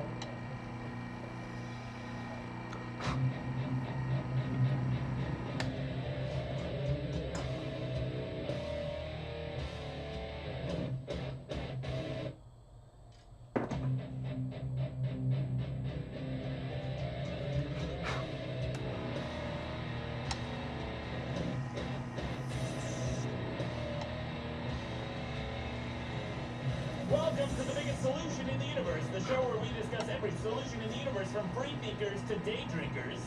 With over 5 million downloads, this is the only show where you decide what should or shouldn't be on the big list of solutions. I'm Maddox, with me is Dick. Hey, what's up, buddy? Sean, our audio engineer. Hey, you know, I unironically have 3, speaking of day drinking, I unironically have 3 beers on my list of potential solutions to bring in. Like, I just have a running list of, like, a brainstorm list of solutions I'll write down throughout the month. Right. And I'll, like, and some of them I write down when I'm drunk, obviously, course, or just yeah. sleeping, or, you know, not thinking. So I'll wake up sometimes and be like, oh, 3 beers. I thought that would be a good solution, huh? I guess it kind of is. Like, at any point in your life, 3 beers makes it better. Well, Make it better than it was. except surgery and when you're going to pilot an airline. I don't know, man. Sometimes you gotta play a little fast and loose in there when you're chopping up organs. Yeah. It changes your thinking, man. Yeah, it does. Makes it worse. You don't want to get too uptight in there when you're putting the colon into the whatever. Doctor, Do you really need all these intestines? No. Doctor, I noticed you're a little stuffy today. You only have 3 beers. Loosen up. Yeah. Loosen up, man. Come back to the operation chamber. Operation arena. What is it called? Theater. The operation theater. There we go. There was an operating room. Oh, man. Not for us. We get a whole audience. Operating auditorium. An auditorium. That's what it is for students. Students can watch that shit. Yeah. Seinfeld where he dropped a German in the guy's open cabin. Oh, yeah, that's right. And it saved his life. Well, guys, Speaking of Seinfeld, the biggest solution from last month, the biggest solution was fire, followed by computer programming. And cup holders. And then to my shock and dismay, dead last, not even a solution was iTunes. Voted completely down to oblivion. Not a solution at all. because you're being a sarcastic asshole about What? it. It's not, you know it's not a solution. It's Oh. horrible. iTunes is great. It's taught me patience, man. Yeah, that's what you said last month. Stimulates the economy. I bought more RAM for my computer so I can run iTunes. Nothing? None of that? No. No? No one bought it. No. No one bought your stupid explanation of why iTunes is a solution. Oh, yeah. Although someone did call you out on Winamp, and this is, I gotta say, I was in your corner on this one, because you said Winamp took 32K of RAM, and someone was hammering you on Twitter for saying that. And then what was the outcome? It was 32 megs. It was 32 megs. Yeah. They were off by 1,000. Down, well, Of because megs. I use this process explorer task manager that kind of bridges the columns, so it just looked like 32K, but it was 32,000K now. But anyway, that's still. Yeah, be careful. Yeah, but it's still 84% less, which is the point. It's way less. Okay, that's what. But before it was like 99% less. Yeah, well, now it's 84, which is still significant. You had me all excited about this 32K win ad. I was really excited about it, and then I saw that, I was like, oh man, that's like finding out your hero uses steroids. That was like finding out Jose Canseco, Mark McGuire juiced. It was like Maddox being wrong about computers and Rams. Like, oh man, Maddox, no! I trust you for this stuff! Yeah, I trust you! I'm usually not wrong about the computers. Oh! You were very wrong, though. Yeah, people liked, although I was trying to defend your point about fire, because I was going to bring in fire too that week, actually. But I said the sun is also a big ball of fire. Yeah, you want to be technical. Supersets. Yeah. Well, I mean, it's true. Well, the sun is also a giant nuclear reactor. Yeah, So that's also my problem. Dick, you argued that so poorly. I was thinking literally today, about what a shit job you did defending nuclear power, because you could have come in with the nuclear fusion argument, the solar argument, exactly. Just this morning you were pontificating the merits of How Dick's wrong I argument. was last year. No, I was like, that could have been a really good solution. I like woke up and I thought about what a shitty job he did. Yeah, that's what I do.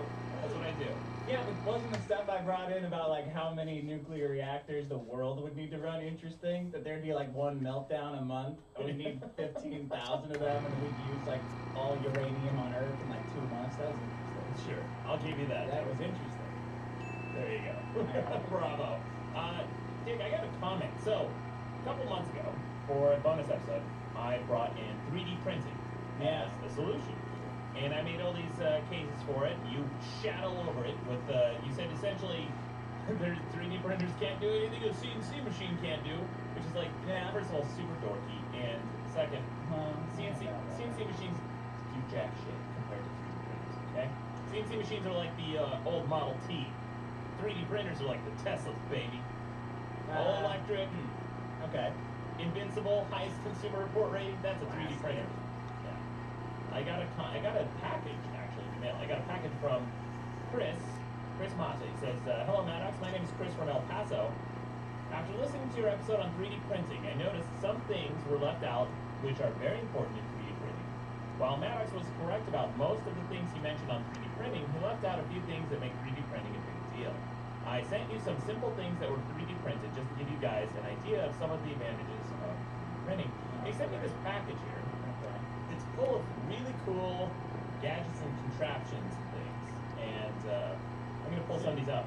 I'll pull them out as I'm talking about them, because he works at one of the most advanced 3D printing facilities in the world, in the U.S. He says some of the advantages to additive manufacturing, where you start with nothing and add material as needed, as opposed to subtractive manufacturing, where you start with a block of material and take away material, is the increased complexity. So he says if you look at the halfway printed ivory colored parts, you can see what Maddox is talking about. So I kind of mentioned last time that you can create these little microstructures within 3D printed objects that make them incredibly structurally rigid. I pulled out this little It's like a nail file. yeah, looks like kind of like a dongle. And then I have another one So here you that's 3D gear. printed. This is like a honeycomb with Yes. some kind of weird gear prong. Right. At the end, like a reverse sphincter on one end. It's like serrated in a circle, like a butthole, except it's the opposite. Yeah, it's called a gear. Those are gears. So Dick's trying to describe a gear. So Alright, you got a bunch of fucking gears and whatever here. yeah. Oh, not What is impressive it? at all. This isn't, not really. Yeah. Well, that's way lighter than and way more structurally sound than anything that you can make comparably that doesn't have that internal structure to it. And he said, if you look at the halfway printed ivory colored parts, you'll see what Maddox is talking about. When he mentions trusses or honeycomb shapes within an object, this allows for major weight reduction with little sacrifice to strength, as well as lower cost due to less material being used. That's why 3D printing is going to revolutionize the world. CNC machines can't do that. I think a CNC machine can make this. No, I don't think so. It can't actually. CNC machines cannot create those little micro structures within the object. Another major advantage of being able to print fully assembled parts out of one piece. If you look at the white bearing, a small chain, and the black platform jack, these objects are fully printed and assembled all at once. So look at this, dude. This right here, I'm pulling out this object. It's a black flat panel, and if you turn, it has kind of like a little screw thing. Oh, it's like a jack. It's a jack. Whoa. You can print. That was printed and assembled in the printer? Yes, fully assembled. Wow. 3D printed, fully assembled jack. Yeah, it's like a jack for your balls. Yeah. It's like about like if you could put your nuts on that and jack them up. If you're having a rough day, load your balls onto this ball jacker. Give them a couple twists. I need something made out of titanium for my buddy. This thing right now, look at this machine for that. Can't get out. This thing has 1, 2, 3, 4, 5, 6, 7, 8, 9, 10, 11 moving pieces in this thing, fully assembled. Yeah, all right. One solid motion, fully assembled, one solid print. And then I also have, he also sent this gear. Look at this internal, look at this gear structure that they have. Oh my god. Look at this. It's like a white gear with five different internal gears that you can create. That you can create drill bits and all sorts of crazy stuff with this thing. So you can make some pretty cool rims with this thing. Yeah, man. CNC machine? Yeah. You make a lot. No, not CNC machine. Or this 3D printer. Yeah, 3D printer. A chain link. Oh, that's pretty cool. Yeah. My nephew would really like this. Yeah, we got a plastic chain link. He's able to print fully assembled plastic chain links with no seams, which are structurally sound. And he even sent us this thing. It looks like a rubber band, but it's made. It's like a cock ring for an ogre. It's made. Oh, thank you. God, you want to sniff it? See where it's been? It looks like an elastic band, but it's made out of plastic. So just with it, even with an ogre. We'll post pictures of these on the website. But yeah, Chris said that, and he says. We work with printers which can print in plastic that are close to the strength of aluminum, as well as metals such as titanium. And he lists his qualifications. He says in case Dick says he's a contrarian. Well, I'll give you that it's cool. The stuff is cool. I just don't know what it's. I don't know if it's like that big of a solution. I guess I gotta see more of this ball jacker thing I'm jazzed about. Yeah. This little gear thing, that's pretty cool. NASA just announced that they have printed the world's first 3D printed rocket engine. A rocket? You can print a rocket with this thing? Mm-hmm. Oh, this is going to be illegal very soon, buddy. Yeah, you print anything you want. Anything you want. Democratizing manufacturing. All right. Yeah. All right. Thank you, Chris. Thank you for the package. Pass sending stuff. I'll post pictures of all this stuff on the website. Where does it rank right now? Number 20. 20th biggest solution. Between what and what? It's between flight is higher, okay. and then fire is lower. So fire is lower than 3D printing? Yeah. You gotta admit that is bullshit. You can print a 3D fire. You can print a lighter. Will it make fire? Yeah.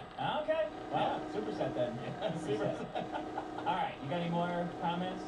No, that's it. I just brought that in as it's a big comment, big package. A lot of people were shitting on me in the episode because I brought in programming and iTunes in the same episode. Yeah, it's a little repeaty.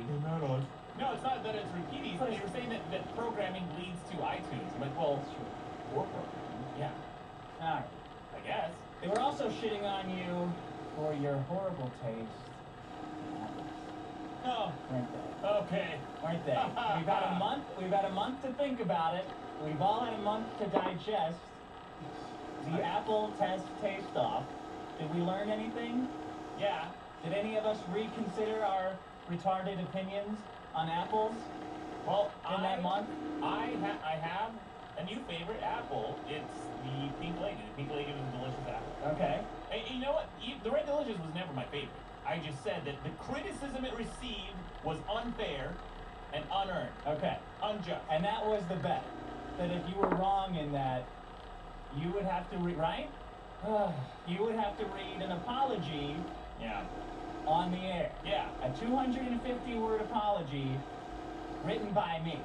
Oh, written by you. That was the bet. Okay. That was the bet. Whoever lost had to read an apology written by the other person. All right. Do you remember that? Yes.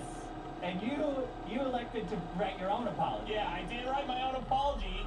So I would like to read my apology. You know what? I'll read yours first. I would love to hear your apology, but Yeah. I was driving over here with Sean, and I'm like, I bet that motherfucker wrote his own apology, thinking that he would fake us out by writing like a sarcastic apology and No. not realizing that the whole point is someone else's words in your mouth. Right. Here comes iTunes Part 2. Yeah, exactly. Yeah, Exactly. fuck you. So I have in my hand, hot off the press, hot off the keys, probably the only apology that you might ever say. Okay. All right. I don't know. I'll read this. I don't know. Do you want to read it? I think you should read it now. I'll read you it could now. read it at the end of the show. Fine. No. Fuck it. I'll read it now. I just want to get the shit over with. You can read yours at the end. Because I do want to Great. hear Okay. yours. Mine's coming at the end. All right. Can we have some apology music? I actually have some. Do you have some? I do. Oh, if you want to play yours, go for it. I do. Okay, Here. then I'll play mine during mine. Okay. Here's my apology music. You fuck, I know, you piece of shit. Ah, what an asshole. All right, go ahead. This is Maddox's apology. Yeah. For And being wrong. the paper just says apology at the top. It says, okay. I, Maddox. Me know shit about apples. I needed to save words. I only had 250 words, so I had to save the words. Me know shit about fucking Grant Mooney. Me know shit about apples. Me sorry for shitting out mouth about apples. Okay, accepted so far. Red delicious apples taste worse than a dog's dick. And believe me, I know what a dog's dick tastes like. Oh, geez, Maddox. In fact, a better contest, one that I could probably win, would be a dog dick taste-off. You'd think it would be a golden retriever, but that's not true. It's a pug. A pug's dicks are spicier. Nice grammar, shithead. And I like a spicy wiener. All right, get back to the point. Anyway, Dick. Dick knows more about apples being mealy as fuck than me. That's true. Nice phrasing, you shitcock. His taste buds are smarter than mine and better. And better. And better. And Sean's are too. I was going to say Sean, but I ran out of words. The truth is, I wouldn't know a good apple if I ate it out of a sand monster's asshole, which is what a Red Delicious apple tastes like. Speaking of eating assholes, that's something Dick definitely doesn't do better than me. The trick is to get your tongue way in there. I mean, real deep in there, like an anteater. You have to try to really tongue out the poo berries. Ha ha ha. I don't know why you think that's funny. And he wrote ha ha ha in there. Good apology. In conclusion, Yeah. I apologize to any fans who went out there and ate Red Delicious apples because of my stupidity, That's big of you. or engaged in any apple-related arguments using my buffoonery as their only source. I'm basically Hitler. For apples.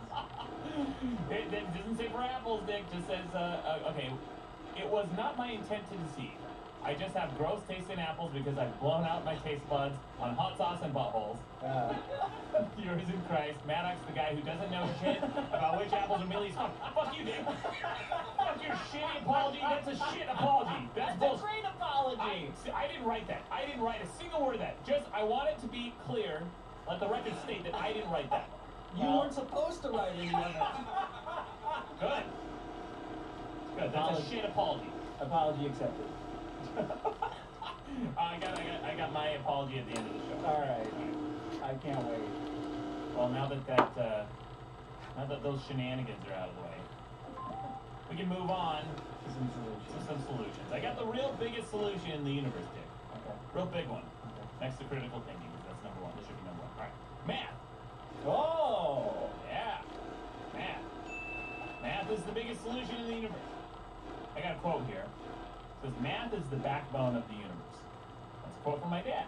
My dad always told me growing up to really focus on math. Really? Yeah. Wow. Always. Is your dad a math guy? He's not. I mean, no, not really. My dad, What's his math level? Like, what's his highest level of math? his highest level of education is some high school.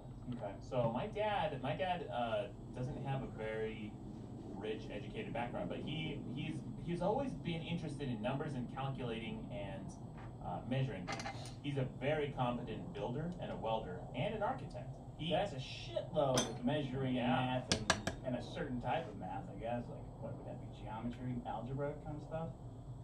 Angles? Not quite. It's geometry for sure, but not quite algebra, I don't think. But my dad designed an Archimedean staircase. and built it entirely himself. He had no blueprints or anything. He created this himself, this Archimedean staircase he needed for, he had some property, and he needed to build a staircase, but he didn't have enough distance for it. So he created this like corkscrew. For people who don't know, it's like basically a corkscrew. I was going to ask for someone like Sean or Randy, what is an Archimedean staircase? Yeah, so he's always really pushed. And anytime we would go to a store, my dad would sit around on a chair and look at the girders and rafters and just count them and measure. In his mind, he does the calculation to figure out the minimum and maximum distance you can put different support beams to support the weight of the roof and things. Because he had to know that kind of stuff is built. Would he bring that to anyone's attention? Like, hey, I just got done counting the girders here. Just want to let you know that you can have a couple more support beams up there. Oh no, but he did one time. We were in like a ski lodge or something like that, and the roof of the ski lodge was kind of twisted in a weird way, and the support beams weren't quite parallel. They were kind of like at a weird angle, and my dad kind of called it out. He said that doesn't look like it's going to support. So I might go up there and fall off. Yeah, so he knows math as like a survival mechanism. Yeah. Like he's got to make sure those roofs are up to code. Well, so he called it. He said that that's not structurally sound right there. That's you have a weak spot right there in your roof. And sure enough, the ski lodge, that part of the roof collapsed like years later. It was in the news. Oh Yeah. shit. Anyway, yeah, it's my dad. My dad always really pushed me to study math, even though he himself only had some high school education. Math is fundamentally about counting and measuring, if you think about it. And every important quality in our universe, with every single one, there's almost always some way to count it, if you think about it. Count it or measure it.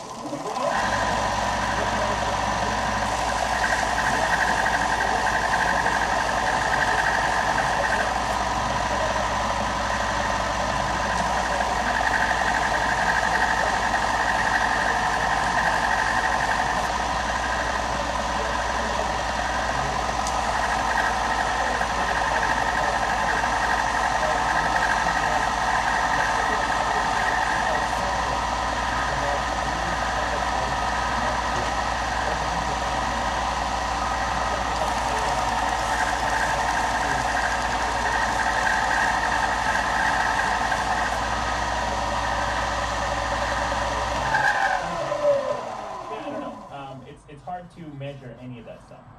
Guys, a quick rule of thumb is if you can't measure it, it's probably bullshit. Probably. Right?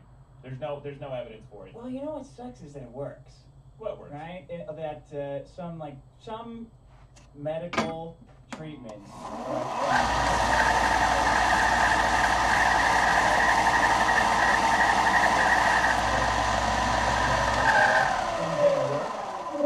What are you supposed to say? Like, they work because people believe in them, like the placebo effect. Yeah. You know, all that stuff. So it's at some point, you just kind of throw your hands up and go like, well, whatever. Like, it doesn't work at all, but it works for you guys. I guess keep doing it. Yeah, you can. Like, what are you supposed to do? You can, but here's the problem. When it works, you can measure the amount that it works, right? You can measure the response to the placebo effect, but you cannot measure how much of that bullshit works and how much doesn't. Like, if you were going to give someone a placebo, generally a little pill that has sugar in it is fine. You give that to them and then say, here you go, and they feel better, and you can measure the results. But there is no correlation between the amount of, quote, medicine that you're giving to them and how well they feel. Like, does it take 10 pills? Does it take 100 pills? Does it take a whole year of your life going to a retreat and doing ayahuasca in the jungles for you to feel better? Yeah, that's the solution. That's the cure for being a douchebag. What, going to Peru and getting a witch doctor to give you ayahuasca. Oh, I think really? that's prescribed, yeah. If you go to the doctor and you say, hey, I'm a huge douchebag, how do I cure that? They'll say, go to Peru, get a witch doctor to give you ayahuasca. So for someone like Randy, what is ayahuasca? Ayahuasca's a cactus that gets you high as fuck, bro. Oh.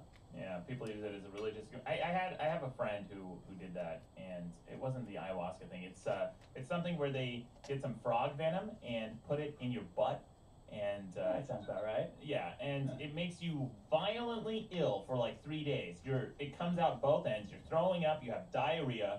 You have hot flashes. You're sweating like crazy, And then like all things that are terrible for you, they say, oh, you feel a lot better afterwards. I'm like, well, no shit. I have you ever had a Thai massage, Dick? Not a handy. No, a Thai massage. Sean, have you ever had a Thai massage? The old rub and tug? No, it's not the old rub and tug. Damn it, that's a happy ending. Wink, wink, right? Yeah, I've had one of those. No, Thai massage is one of the worst things I've ever had in terms of massages, and it's all elbows and knees. They're just putting their fucking elbows right in your fucking back the whole time. And I had a Thai massage one time, and I told my friend, this feels terrible. And she says, well, you're supposed to feel better afterwards. And I did, because they stopped doing it. That's the same thing with all this bullshit, I think. Anyway. Back to math. Yeah, back to math. Guys, I'm so fucking tired of hearing these lazy dipshits say, when will I ever use this in math? Like, in spite of all the importance of math, you wouldn't be listening to this podcast if it weren't for the mathematical principles that build the foundation for everything you use in life. Everything. Yeah. Yet it's the only thing.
calling it right now, this stuff is probably gonna break. Because it is too bendy. Look. See, it bends. It's not supposed to bend. Too bendy. And so it will probably snap.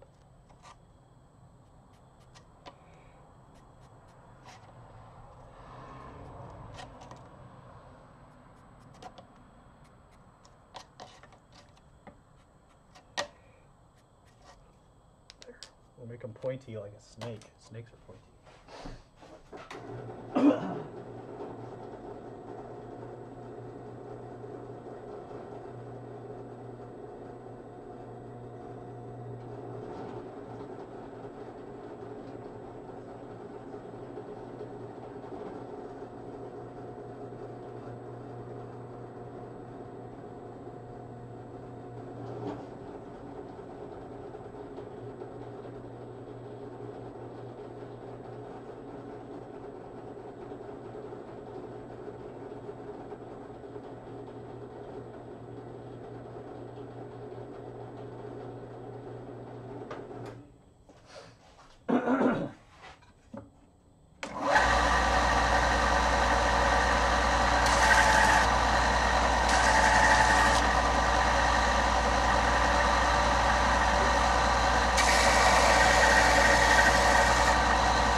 from other activation patterns. This has applications in social psychology. When people who think negatively, they reinforce those neural pathways and they start to see things more negatively. Sure. Same thing with positive thinkers and so on. But people who have trained their minds mathematically will see things in a more structured and logical way. It says in terms of electrical brain activity, then, types are certain well-developed activation patterns. You don't think that's like a chicken and the egg thing a little bit? Like that some people just can't get math? 'Cause I'm with you on math being big, but anyone who struggles with it in high school, I just want to tell them, quit. Like, why are you trying to cram math down this poor girl's throat, like, or whomever's throat? They just don't get it.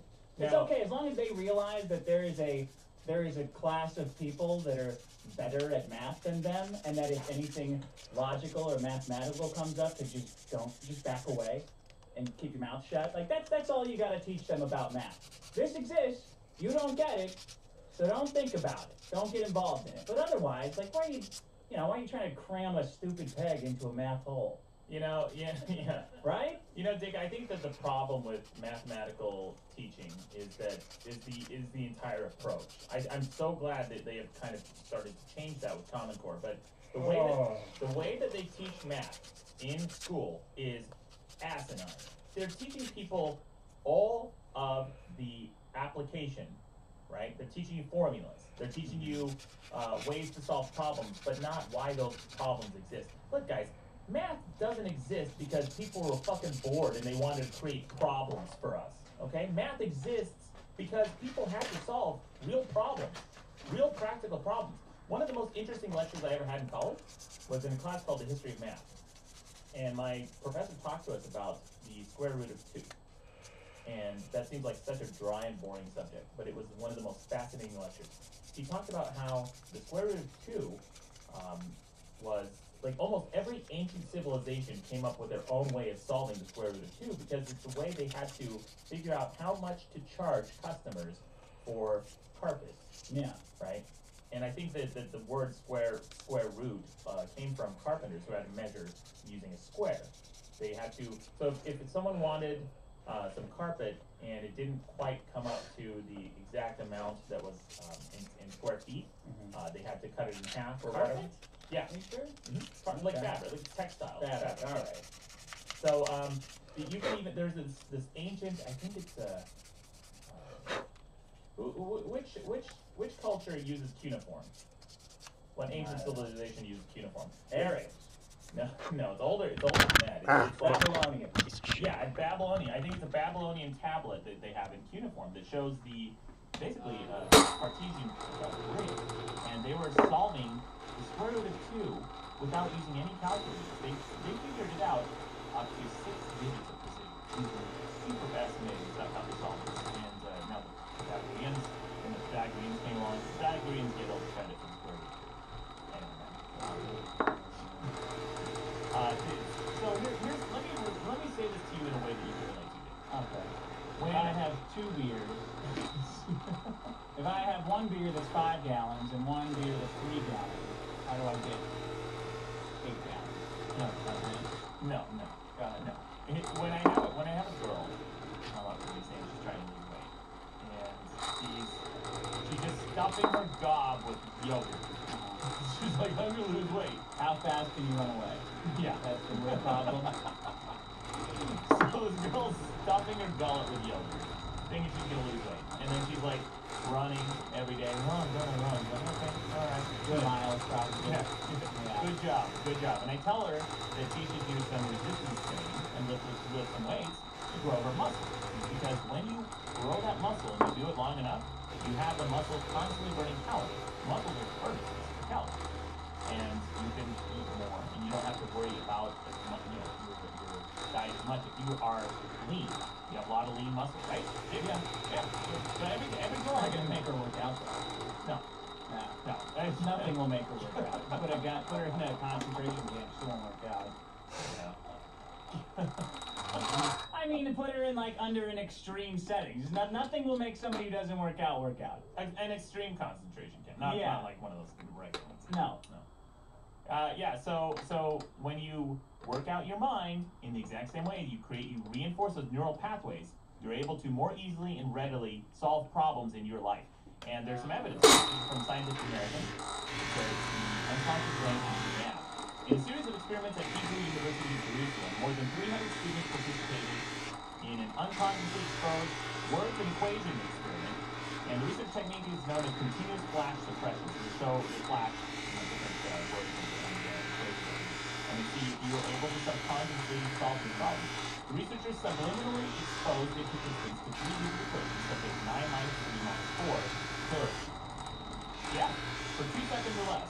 Then the participants were shown a number without CFS asking it and told to say it out loud. The students were quicker to read aloud a number that was the right answer to the equation they had just subconsciously seen. For example, after being exposed to 9 minus 3 minus 4, they were quicker to count 2 than 3.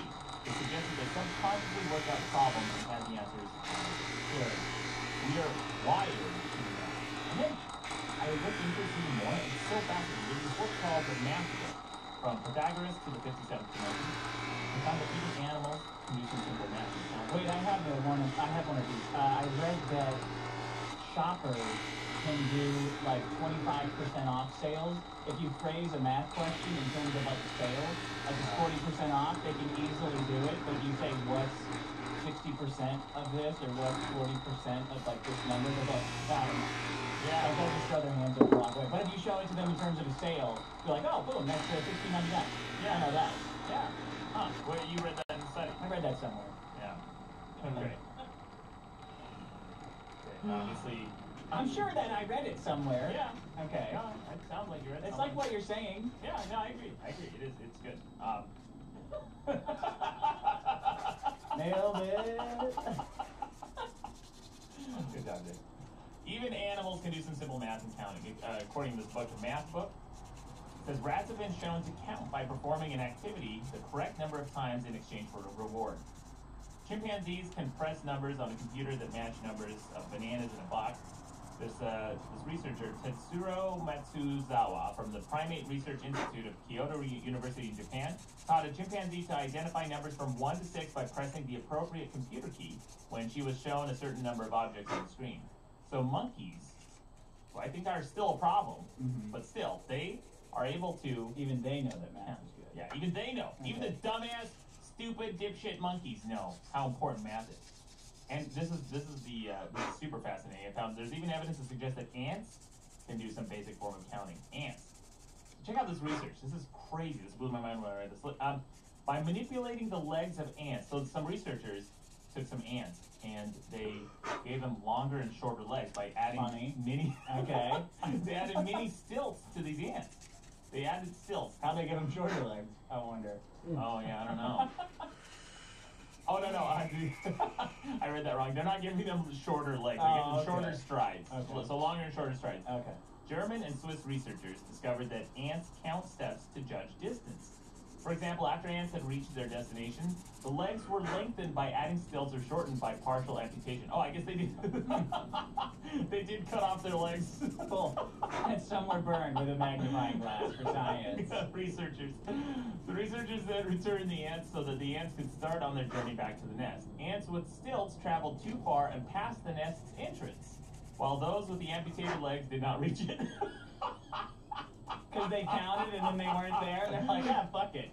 Yeah, I guess they tracked the ants somehow. However, if the ants started their journey from their nest with the modified legs, they were able to reach the appropriate distance. This suggests that the stride length is distributed backward. Moreover, the highly sophisticated computer in the ant's brain enables the ants to use response related to the horizontal projection of its path, so it does not become lost even if the sandy landscape develops hills and valleys during its journey. That's really important. Like, look, so think about that. You have ants, the added stilts to the ant plane. If the ant started out from its nest with the stilts, and the ant knew its stride, its length, and the ant remembered that, and then used the same exact stride length to get back to its nest. Yeah, it's pretty cool. Fascinating. You try that on people. I'm like super long legs. You didn't even remember where the bathroom is in the middle of the night. I want to do that to a cat. Oh, God. Okay. because cats are really good at coming back home. Dogs are fucking stupid. You let a dog outside, it's gone forever. Yeah. We're under the tire now. Yeah. Every fucking friend of mine was terrified to death of their dog running into the sack. We call that putting itself to sleep. Yeah. Thank you, Sean. That's a solution in and of itself. Dogs are the solution to themselves. So with math, you think what? That it just helps everybody? I don't want to be comparative, but I really don't think that everybody needs to do as much math as they do in school. Well, like, it's just painful to everybody. Then they hate it. And then they hate you. Because you're good at math. Man, you just know, let them drop out. Like, let them just listen to music like they want to. You know what, dude? I took a class in college. I took Right? it. Like, yeah, they don't really need it.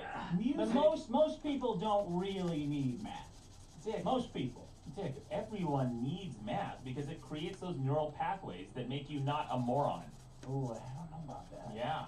You said music. Music is math. Yeah, but you're not a musician. I am. What are you going to tell me about math being music? Well, it doesn't matter whether I am or not. I'm not a surgeon either. I know that's important. But music is all math. Music is the measured distance between notes makes music. If it's all notes all the time, no silence in between. Yeah, but you don't need to know math to make music. You don't need to know math to listen to music. It's subconscious. Like, it's subconscious mathematics. Just like that study showed that we do math subconsciously.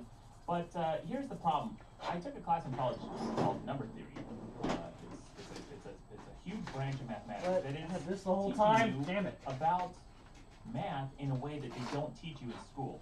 And it is so fucking fascinating, Dick. I swear, I wish they started teaching you math with number theory. Yeah. And then worked into calculus. You can take a number theory class. You don't need any calculus. You don't really need any algebra. You don't need most of the things they teach you in math to learn number theory. Mm-hmm. Number theory is so interesting. Like, for example, they teach you topology. Like, do you guys know what topology is? Yeah. The mathematics of topology? Sean, topology is basically looking at the geometry of 3D objects and shapes to see how they are alike and how they are dissimilar. Like, for example, the letter E and the letter I are topologically equivalent. Because if you stretched and pushed the different pieces of the letter E, you could create the letter I. Or you could pull and stretch the letter I to make the letter E if they were made out of some malleable object. However, the letter O and the letter E are completely different. Doesn't E have an extra, horizontal line? Yeah, but you can push that. You can push that in. You mean just make it vertical? Make it Yeah, a make C. it vertical. Oh, okay. Sure. So I got you. Yeah, if it was made They're out both of based rubber. on right angles, basically. No, it's based on Yeah. holes. It's based on holes. So okay. Yeah, so the letter A and the letter O are topologically equivalent. Because even though the A has those little stretchy little dongle things, you can squish those into, if it was made out of clay, you could push those in. You can't. The rules are you can't put a hole in any of these objects, right? Very simple. I'm talking about some really high-level mathematical concepts, but in a very simple way, very simple and accessible way. Now, why this is important is when it comes to 3D modeling and when you are creating objects, right? You want to sometimes be able to morph one object into another. So there's a really dorky topological joke where they say, Oh, God. This is getting... What is it? So would you credit your Sonic successes? Would you credit math to your Sonic renders? oh, 100%. Ah, that's good to That's know. why you should learn math. Vote it up. So they say that topologists can't distinguish between a torus and a mug. Oh my God, kill me. I'm so glad I don't get that. That's the joke. If you Google topology, go to the Wikipedia page, and there's this animated GIF that shows how you can morph a torus into a mug. And it's basically all this like stretching and twisting, and there are so many fascinating things that come from topology. So this kind of like curious, this mathematical curiosity that we're talking about here has real applications in so many things that we use today and take for granted. But it's something that you can talk to a preschooler about, and they'll understand because you just show them the letters and you show them how some letters are similar, some are dissimilar. That's how they should be teaching math, not with formulas and calculations and things that you don't really need to know until you are taught the application. Until you decide you want to pursue math as a career. Like a normal person doesn't need to know that. Let me start this one, guys. Yeah. If it weren't for Common Core, a couple of cities and states could try what you're suggesting. Try teaching number theory early. If there was not a federal testing standard to get that 7% of their funding, it's not the Common Core that would try that to see it. But you're Absolutely true. You don't know That's what absolutely true. You don't know what is a Common Core. Common Core is closer to teaching number 2 than anything you've ever had in our curriculum. They're not teaching you how to do rote memorization of statements. They're teaching you how to think about numbers. Like when you add the number 10 to the number 50, everyone's like, oh, that's easy, why don't we Common Core? That's dipshit. You're not thinking consciously about how to solve that problem. Because adding 10 to 50 is a real simple problem, right? Anyone can do it in their mind. But then adding, 3,412 to, 5,796, right? You have to think about it for a second. It takes a few seconds to think about it. You don't know how you're solving that problem other than being regressing to a monkey where you count like on your fingers, where you think about, you do a little bit of math in your head. You don't know how you solve these problems. That's why Common Core is important. All this math is making me want to add bullets in my brain. Good. Can Common Core help me with that? Hey, make it 2. Probably this, with all this math, I can calculate the trajectory of the bullet. I need to shoot into my cerebellum. You got any more? No, that's my math solution, guys. I know it's gonna get voted down to shit because everyone's a No, moron. it's not. Everyone's a dirt eater. All of your critical thinking, I'm a nerd, problems always get voted up. Yeah. This will get voted up. Yeah.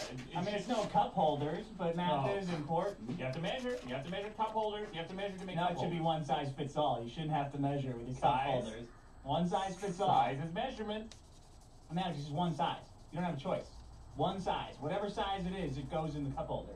That's the beauty of cup holders. Yeah. I don't know what kind of experience you have with cup holders, but man, when you sink that cup in that cup holder and it just snugly fits in there, you feel like you can take turns at like 80 miles an hour, like Paul Walker, jamming around, nothing spilling. That's a solution. Cup holders are the reason that you have those 7-Eleven Slurpees that have like the weird little smaller cup at the part at the bottom, so it's not the same size and the measurement's all off. It's all fucked. Cup holders are garbage. All right. And if they're not deep enough, and you hit the brakes too much, that fucker goes flying. Yeah. It's terrible. Well, man, it's an evolving solution. Use math to find a more optimal cup holder. Maybe. Why don't you do that? Why don't you use math to figure out the best possible cup holder? That would get everyone on your side. I'm too busy. Side? You're too busy modeling Sonic. Gotta go fast. All right. Here's my solution. Analgesics. Do you know what is an analgesic? Go on. Tell me about your analgesic. It's a painkiller. Oh yeah. It's a painkiller. Oh. What's the biggest problem in life? Death. What is life? Death. Pain. Death. It's pain. Yeah. The analgesics are the biggest problem. Okay. So of course I'm talking about, anti-inflammatory, NSAID, opioids like morphine, okay. oxycodone, Vicodin. I don't know what that is, but I know it's an analgesic. Oh yeah. Yeah. Are you talking about anesthetics? Or No, anesthetics is different. Yeah. Yeah, it's a different category. So this is just analgesic. This is just using pain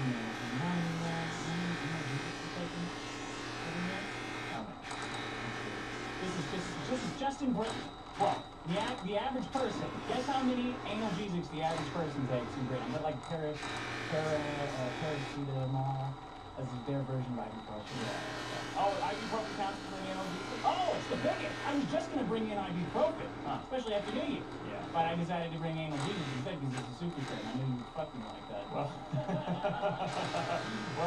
if you count those type of things, I was a pretty close to 373 times a year, the average Briton is taking an analgesic. That's more than there are days in the year. Yeah, this isn't an article saying there might be a little problem. Wait a second. Are we talking about every dose of it that you take counts as an instance? Yes. Every dose. We couldn't get through life without these pills. You know what I'm saying? Would you rather have math or ibuprofen liquid gels?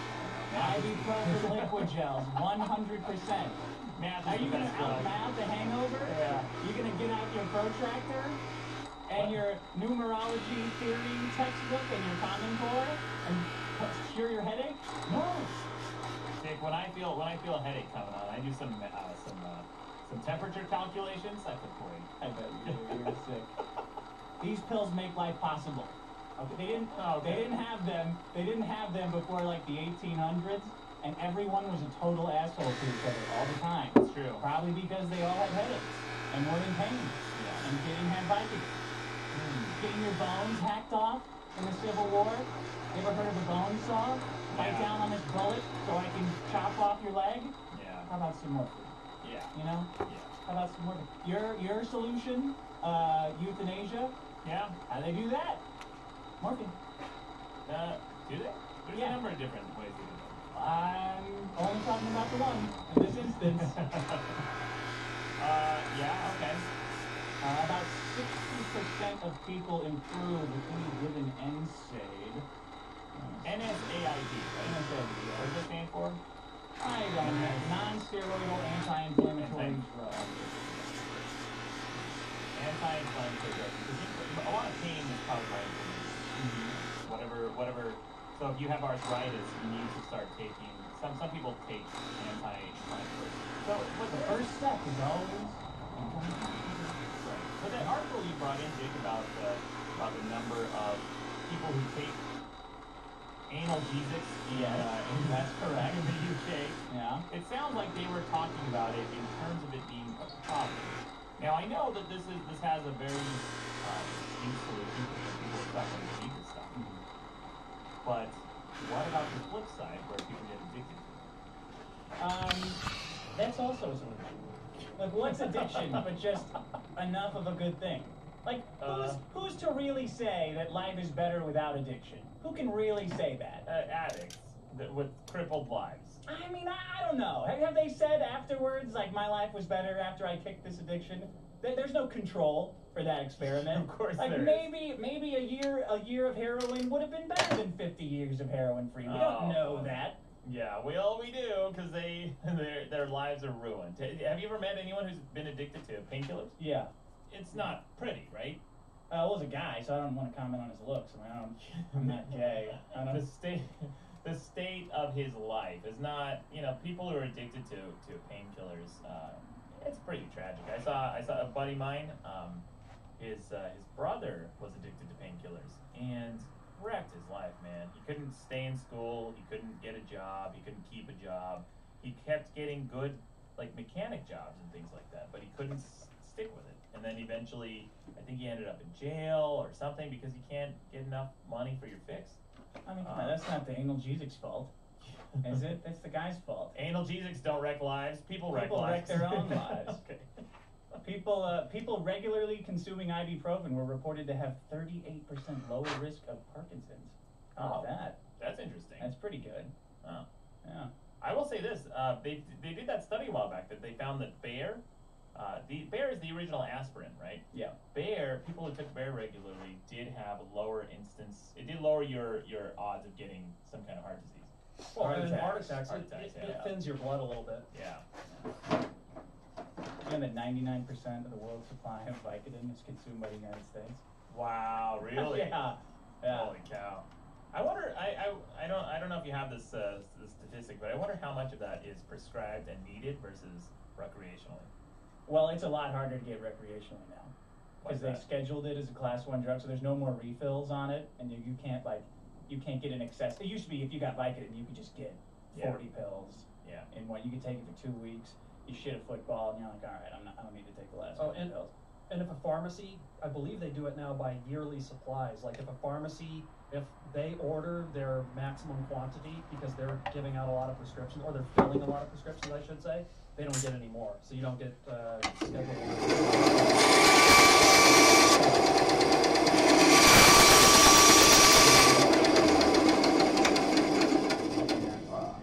And there's a national database or a state database that like if you only have like a 30-day supply and you have another prescription, you try to go get that filled at another pharmacy, they won't do it because they'll recognize you in the base, and it's like, nope, I can't fill this till your 30 days is up. Wow, they're really crapping.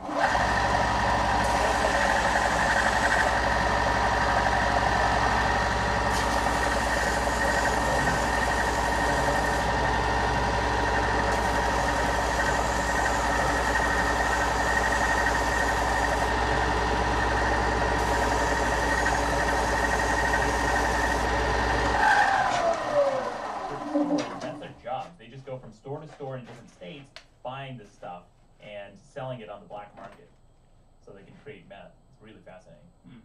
Anyway. You involved in them?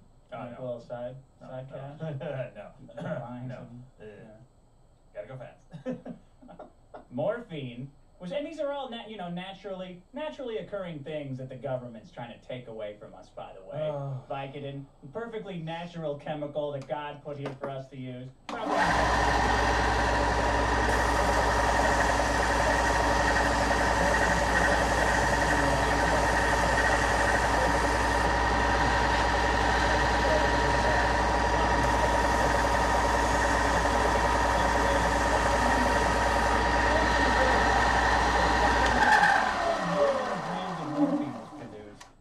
About 45,000 kilograms were used directly for pain. A lot of pain, bro. A lot of pain in this world. Wait. Read that last sentence again. 45,000? 45,000 kilograms. Out of how many kilograms? Directly for pain.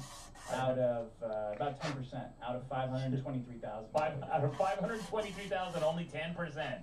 Well, it's also used in manufacture of like OxyContin too. Oh, okay. I don't know what the rest of it used. You think they were just like having morphine fights with Well, the rest of it, like yeah. throwing it at each other? Yeah, For just have fun? big Vicodin parties. You know, my doctor prescribed Vicodin for me several times.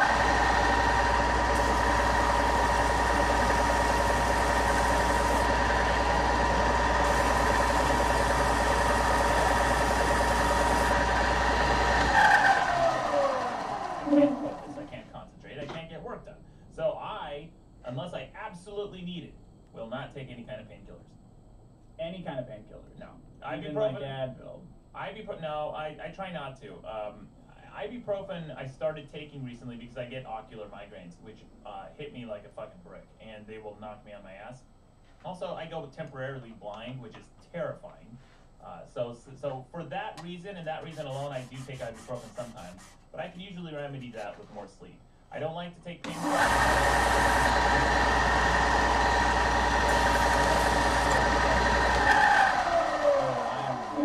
Yeah, I know. If they made a Vicodin that lasted for 50 years, I would be first in line. Yeah. Yeah, give me 2, just in case. No, I always had prescriptions for Vicodin laying around. I've had pills I never used. I just toss them. That hurts me. Really, in a weird way. What do you do when you go blind? When I get the ocular migraines? Well, yeah, when you I lose go your sight. Yeah, when I lose What my do you sight, do? it's scary as shit, dude. So here's how I can tell. It happens so subtly that I'll be reading a sentence and I'll be looking at the same word for way too long, like 10 seconds. I'm like, am I forgetting words? Like, what's going on? I can't see the word. And then I'll look at another spot on the page that I'm reading and I can't see the other words. I can only see with my peripheral vision. So then I realize, oh, I'm starting to go blind.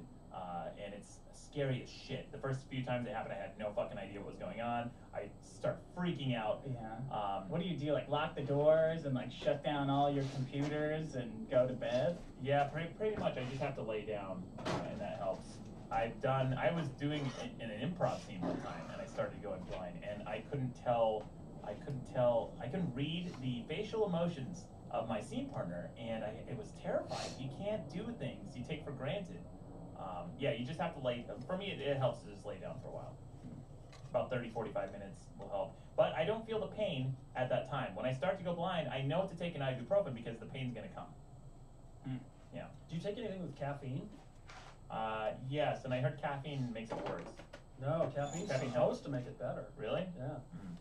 Yeah, I'm always caffeined up. Women are more than twice as likely to take painkillers as men. How about that? Wonder why that is. I don't know. Just throwing it out there. Why do you think it is? I think men are stubborn. I think they like to be in pain a little bit and refuse. Yeah. Like exactly what you're saying. Yeah. Like I'll go through a whole. I buy bottles in bulk. I'll go through them like Great. nothing, man. Don't you If think- I'm in a little bit of pain, I'm I'll not.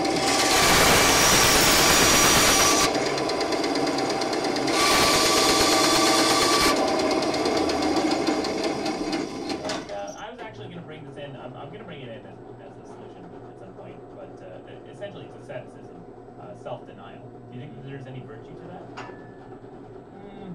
Not really. I don't know. Whatever gets your boat. Whatever gets your motor going, man. You don't have to deny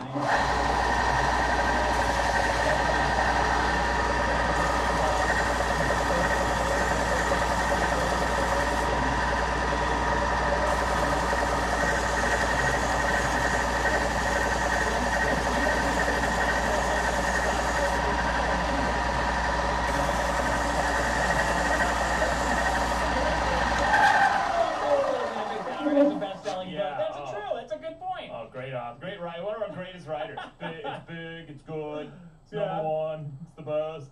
ibuprofen, 1.4 billion pills annually. That's a lot of pain getting solved, man. Yeah. So ibuprofen doesn't cause addiction, though, right? Well, I don't know. I don't think so. You may be mentally addicted to. I mean, I think mental addiction is probably possible with anything, but I don't think you get any withdrawals or anything. Yeah. From acetaminophen or ibuprofen. I think that's right. Yeah, Dick. One time I was at a dentist.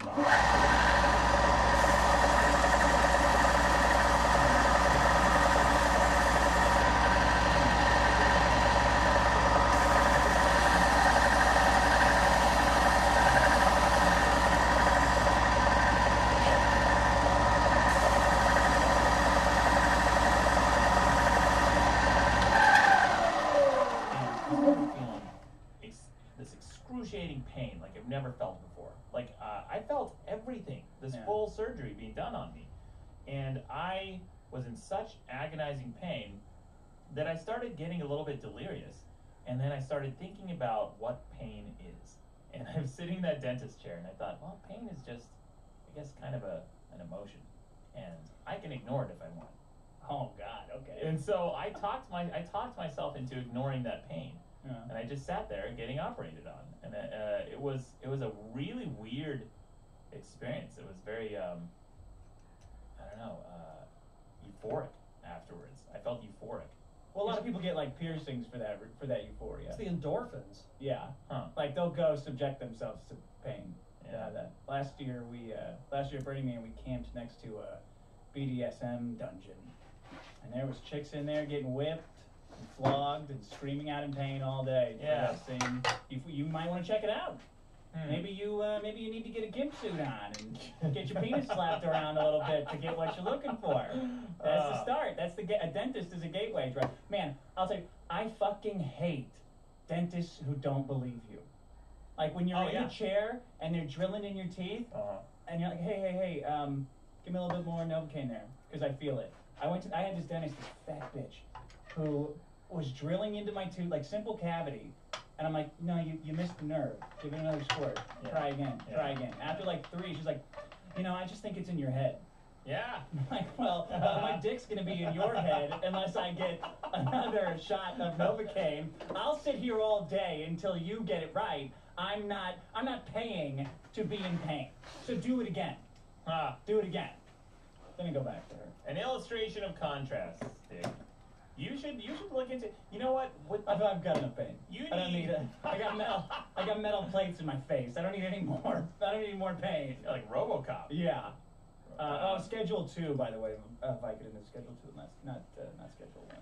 No, man. I think you should embrace your pain sometimes. I think it can teach you something. Yeah? Yeah, think about it. I think you got too much time on your hands to be thinking about stuff like that. That's what I think. Well, if I'm sitting in a dentist chair and I'm feeling excruciating pain, I got nothing but time on my hands. And I'm going to be thinking about that pain and analyze. Like, man, if you're able to get over your pain with your mind alone, it's a really fucking powerful mind, I think. Try it. Yes. Try it. Put yourself in some pain, or if you're already in pain, try to think it. And you know what? I know I'm kind of saying this with the big sweeping statements here. There are certain types of pain I think that people absolutely do need painkillers for. Like a splinter or stubbing your toe. The terrible pain of stubbing your toe. Dick, I got another type of pain that you've brought in before, which is hunger. You know what can cure hunger? What? Sandwiches! Sandwiches, the biggest solution in the universe. I agree with you. Yeah. What? Yeah. You think sandwiches are the biggest solution in the universe? Yeah. I'd trade everything in that list for a sandwich. Free the nipple, I would trade. Nuclear power, I would trade in 2 seconds. iTunes, I would trade for a sandwich. Yeah? Mm-hmm. Well, sandwiches are great if you think about it. They have every basic food group in them. The dairy, Yeah. You got dairy, vegetables, right? dessert, Meat.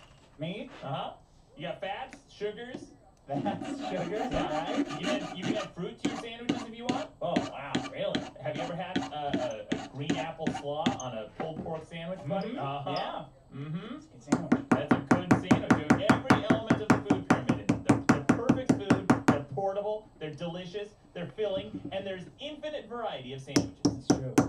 And I say that as a positive thing. However, if you've been to London, it can be a negative. What do you mean? Oh man, I've had some crap sandwiches in the UK. Oh, sure. Oh, everything is a chutney this and a mayonnaise that. I'm like, just calm the fuck down with these fucking relishes, okay? I know this, like, 3 or 4 of them are delicious. You put like 10 of them on a sandwich. You guys are ruining sandwiches. I've never seen more voracious sandwich eaters than in London. They fucking love sandwiches, man. You should do. They invented them, didn't they? No. Yeah, the Duke of Sandwich invented sandwiches. Jews. No. Jews invented That's what sandwiches. they want you to think. Yeah, when like manna from heaven came down in the desert, they just crushed a bunch of squirrels and stuck them in the bread. Well, that sounds like it might be true.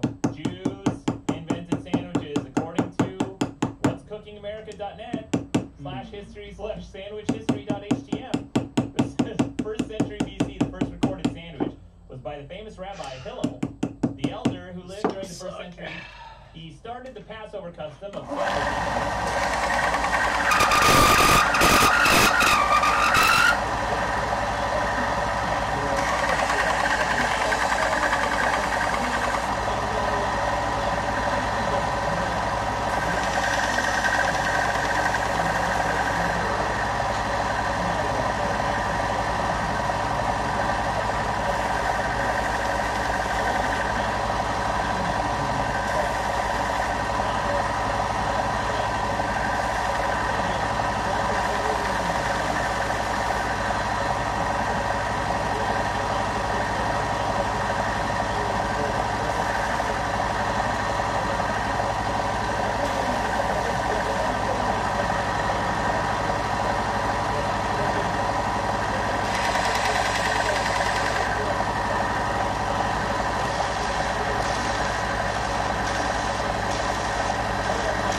That's like the only piece of history I actually know. He was playing poker with his buddies, and he didn't want to get up, so he had some wench take the food for that evening and put it between 2 pieces of bread, and that's what he ate at the poker table. His friends were like, "What the fuck is this? What do you call this, Earl of Sandwich?" And he goes, "I call it a sandwich. How about that? Fuck you guys, I'm all in." And he won the poker game.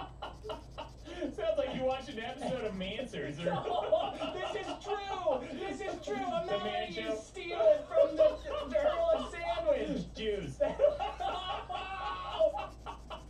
No, Dick, first of all, that sounds like such bullshit. According to Wikipedia, Where I did looked the at name this. sandwich come from then? The modern sandwich. I don't want to know the real Wikipedia, Randy. Yeah, well, I got.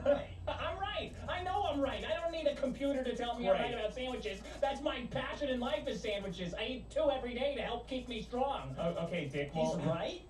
No, Yes, I'm right. No. Yeah, other than that anecdote, the actual, like, they've traced the lineage of sandwiches, because there have been sandwiches in many different cultures and customs. I know this silly little anecdote you have here.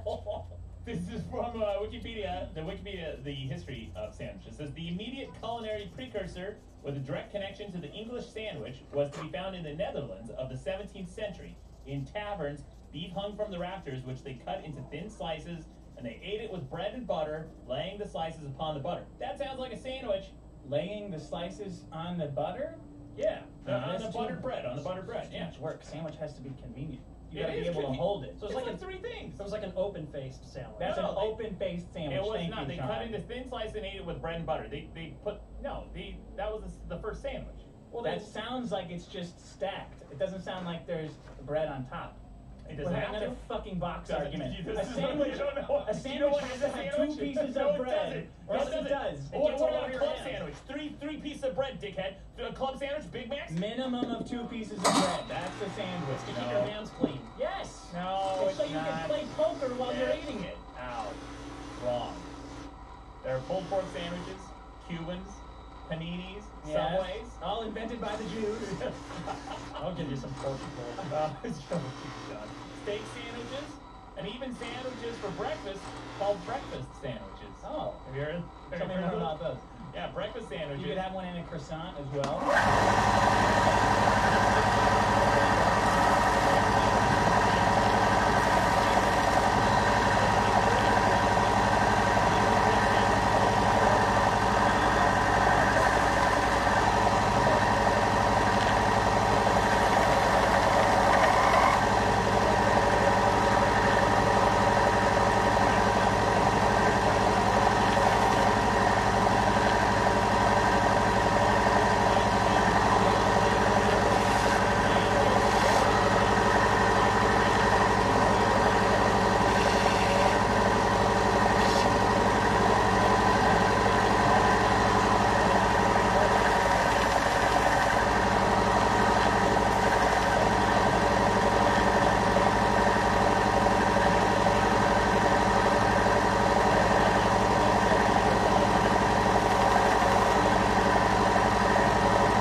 First of all, super boring. You have to read, no joke, like 14 to 20 really pages. boring.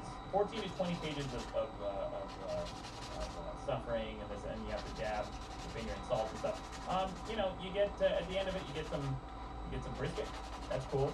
And then, but even during the Passovers and Seder's and things that I've been to, I've never had one of these halal sandwiches. They can't be that popular. No, that's all. It's a precursor. It didn't catch on. Nice try. Better luck next time. Jews eat them They eat that sandwich? during Passover. I know some Jews who eat that during Passover. A hillel sandwich? Mm-hmm. I don't know. Did they call it a sandwich? I Well, don't then know. it's based on the Earl of Sandwich. Maybe if they they call- call it a sandwich, they got it from the Earl of Sandwich. Maybe they call it a Hillel. Hey, I'll have a Hillel with salami on mine. I want you to go to a kosher diner and ask for a halal. I'll And have see a what Hillel. they give you. One Hillel, please. No, come on, my friend. Get out of here. What's that? Is that a sandwich? All right, I have a solution with good research. Oh, okay. Underpants. Underpants, great. Underpants. Look, if you don't have underpants, you got a big problem. Yeah. Is that true or false? We have nightmares No, false. about not having underpants. I Maddox. love girls with no underpants. Are you kidding me? Those are my favorite girls. The ones who don't wear underpants. Really? Stumped.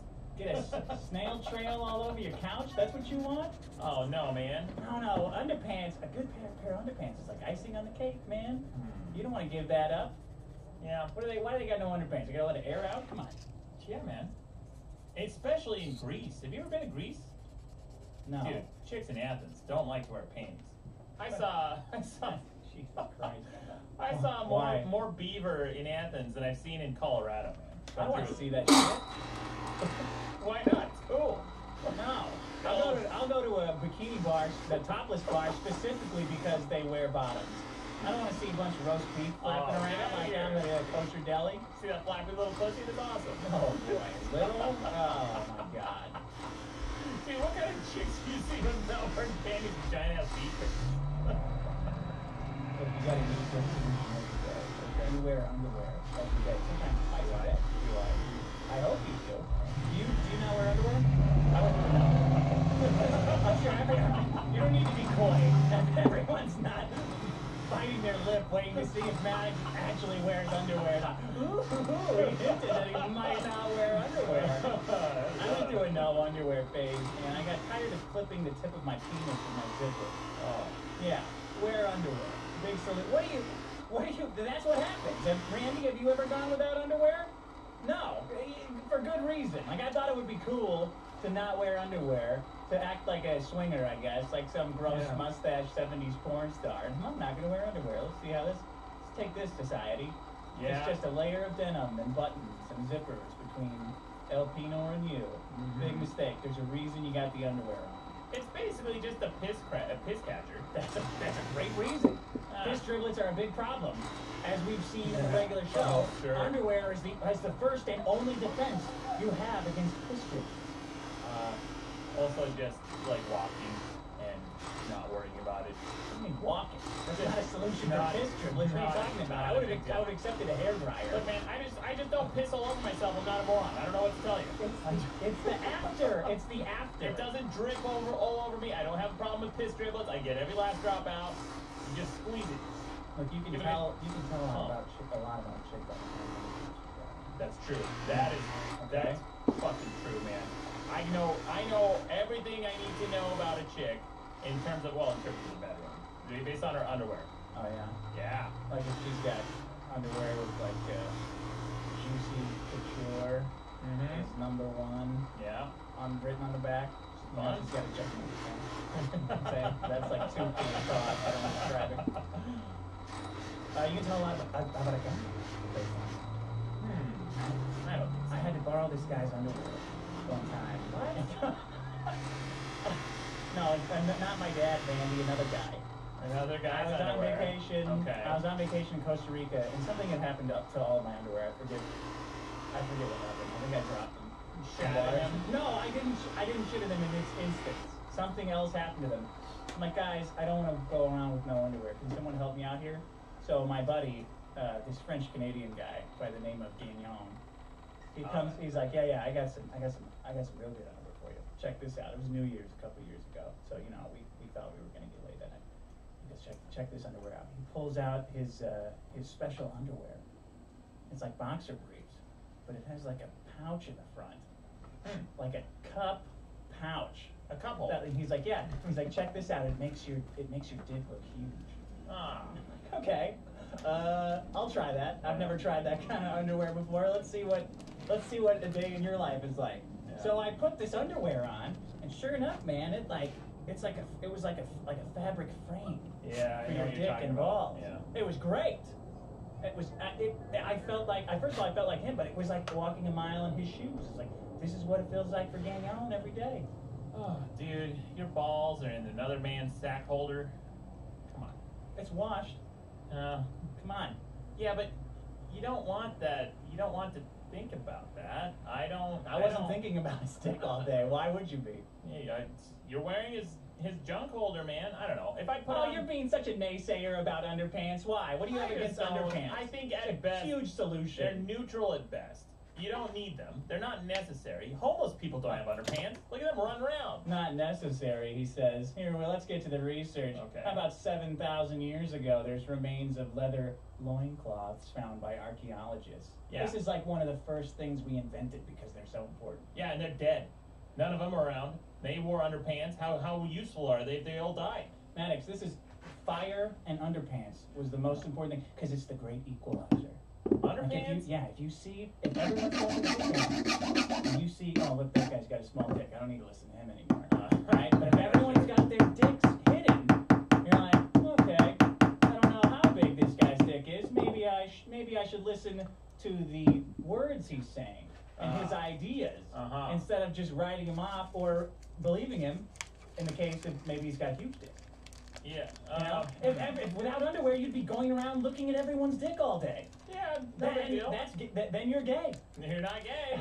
You're not gay. You're just looking at dicks doesn't make you gay. You gotta taste it. King Tut was buried with dozens of fine linen loincloths cut in an alternative style around his groin. How about that? Dead. Also dead. Once the Romans came along, the choices began to diversify. They took the form of short shorts or wrapped loincloths. Look, This is an invention as old as time. That's what I'm saying. You know what, man? I think that underpants are a form of insecurity. If I, you know, you know But me. you wear them. Yeah, sometimes. You know me. You know me. I Sometimes. like You got them on right now? Let me see. Want to see? Yes. So my fucking. Well, you can pull them up over the waistband like what I'm doing right now. See? Underpants. Yeah, exactly. Yeah, great. I think that guys wear underpants in a very utilitarian way. Like, I need them. Like socks. Guys generally don't put a lot of thought into the socks or underpants. Whereas women, most of the women I know, put a lot of thought into it, even if it's ugly underpants, even if it's ugly pants. Check this out. Chicks spend 20,000 pounds. This is a British study. Women will spend 20,000 pounds on underwear in their lives, while men will spend only 1,200 pounds. There you go. So, what is that? 20 to like 18 times the amount? Yeah, pretty interesting. Also, Alan Greenspan, your favorite economist, used underwear sales as a marker of how the economy is doing. Oh, interesting. Yeah. Because it's like it's always a straight line for men's underwear.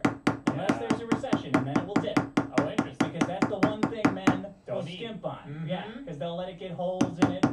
Yeah, men don't really give a shit that much about underwear. No one's looking at guys' junk, except for, I don't know, maybe gay guys. I've never talked to my gay friends about the underwear that they wear and whether or not they put a lot of thought into it. I assume that they do. They probably wear stuff like your French friends' underwear, you know, the big... Gagnon. Yeah. The big ball holster thing, you know, to kind of accentuate it. Women generally don't like to look at cocks. Unless they're guys into do. the guy, then they can't get enough of the guy.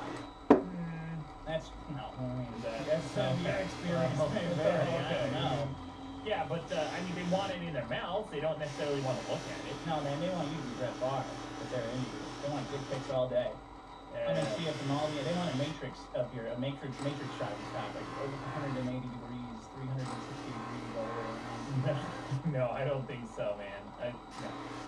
Was that the end of your gay thought? You were saying the gay men's underwear? Yeah, I think that gay guys probably want to see wieners and good-looking underwear. I don't think guys that really put that much thought into it. You know, Dick, everything you just cited is kind of supporting my argument that men, it's not really super important because guys don't spend much money on it. They don't put much thought into it. And it's a good indicator of the economy. It's always a straight line. Guys get it when they need it. They don't buy designer boxers. Except me, I did buy, I will give you this though.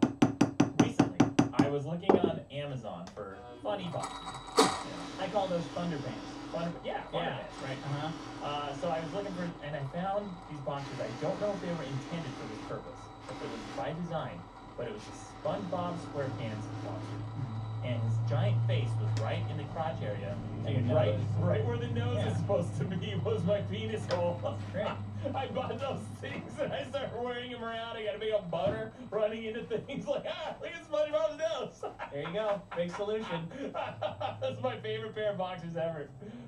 Let's see. Ankle-length, skin-tight underpants issued to soldiers in the Civil War. Oh, long johns were named after the 19th century boxer John Sullivan, who wore them while he was boxing. That's pretty cool. Oh, that's interesting. Do you know that?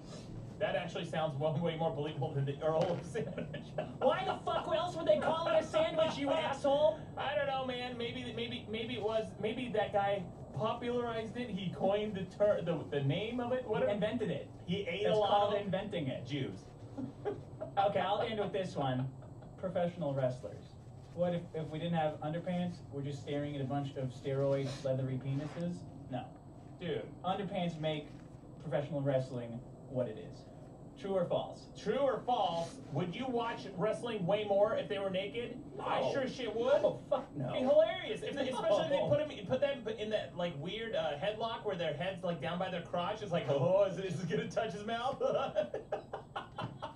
Oh man, wrestling would be so much more fun if they were pantless. Getting out of diapers, getting into underwear, that's a big accomplishment in your life. And that's true. That's I'll give true. you that. That's a milestone. It's a milestone, because the underwear is very important. Yeah, I'll give you that. Although diapers are basically underpants you can shit in. Oh, such a contrarian. Alright, that's it. Well, technically, you can shit in any underpants. Yeah, That's thank true. you, Sean. Thank you. Good point.